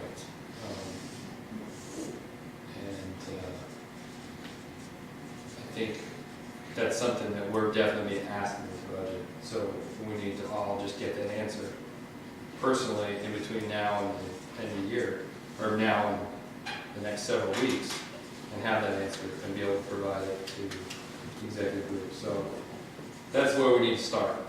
Do you want to sell the rec building or not? And that's going to fund the study. If we're not sure about that, I mean, there is some unknown things, and it's difficult because you start talking about this empty building, that empty. We have uses where we get displacement. Could we use that other building? And that kind of opens up a whole nother can of worms, and we're going to have to internalize that, crunch the numbers in our own head, because we can't. I think it could be another process that's born out of that. But you know, not that it's not valid to have reservations about selling that building, but I think that's the starting point that we're at now. And we need to just recognize that, keep that in our sights, and go from there. And know that that's our starting point, and that the decision that we make on that issue is going to shape where we go the next year. So,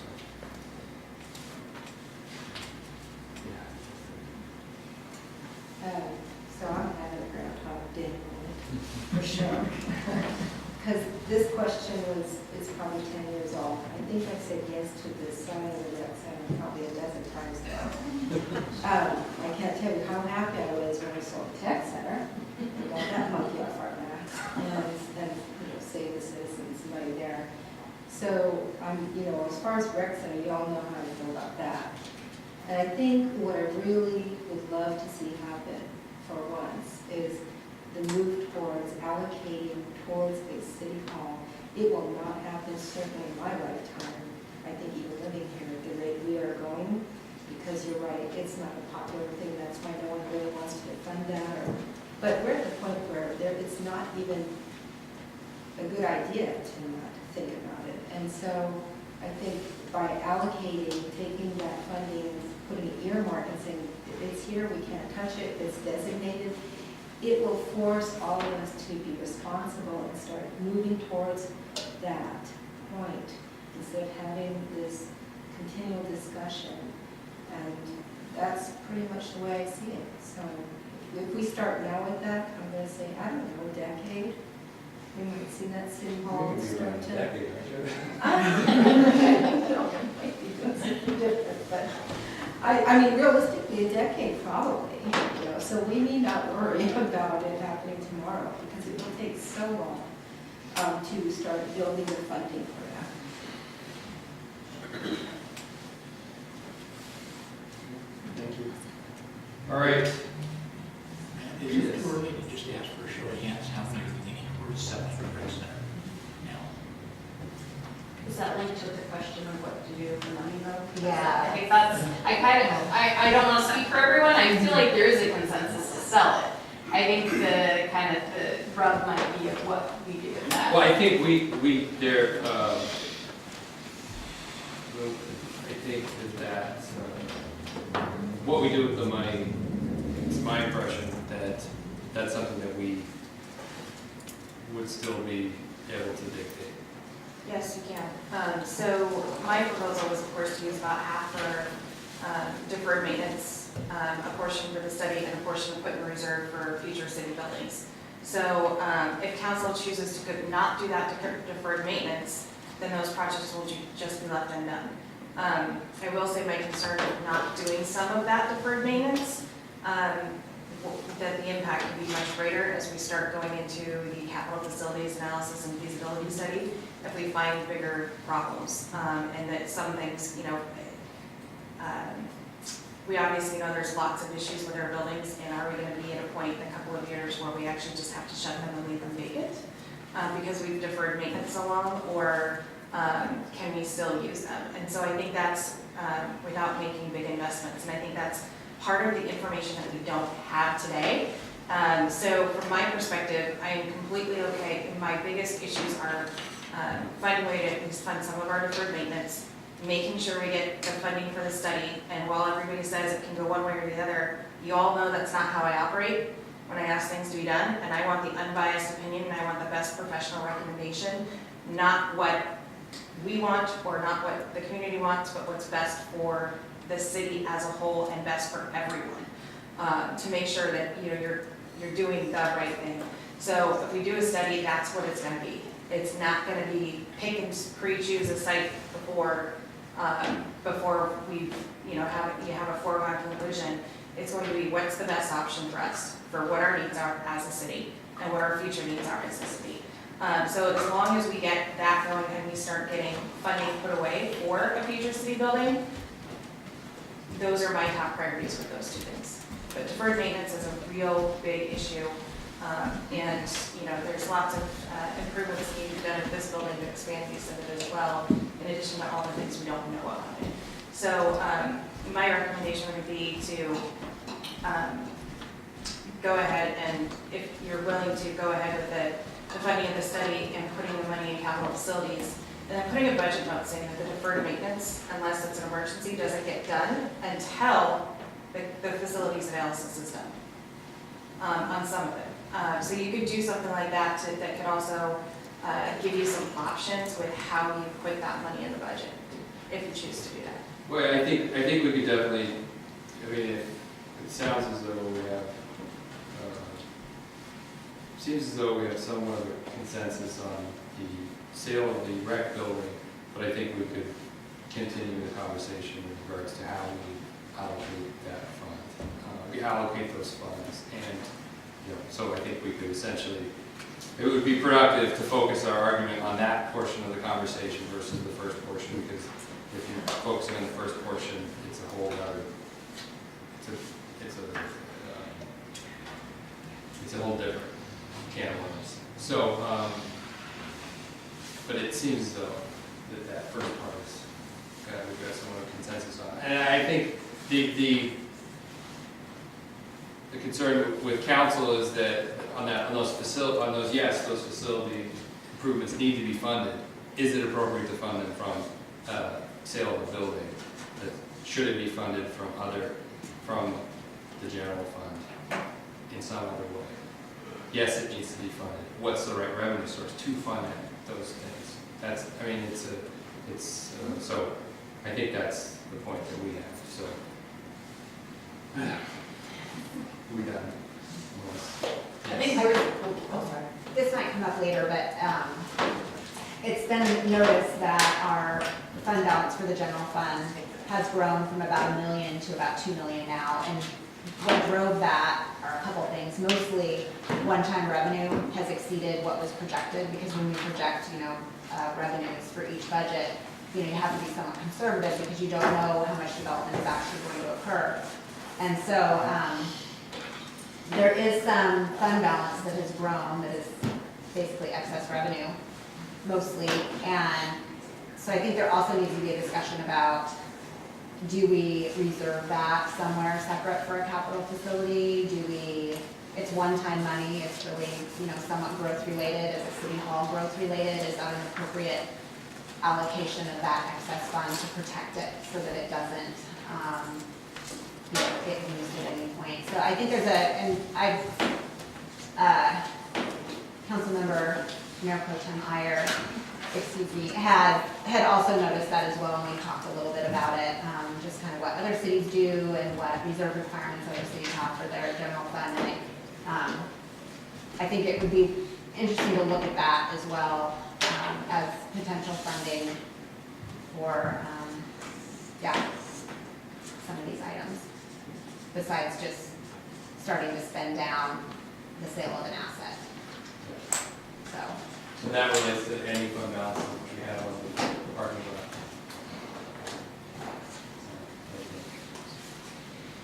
Okay, did it. Did you want to do TBD? Yes, there's just some Yes. numbers, there's like some numbers.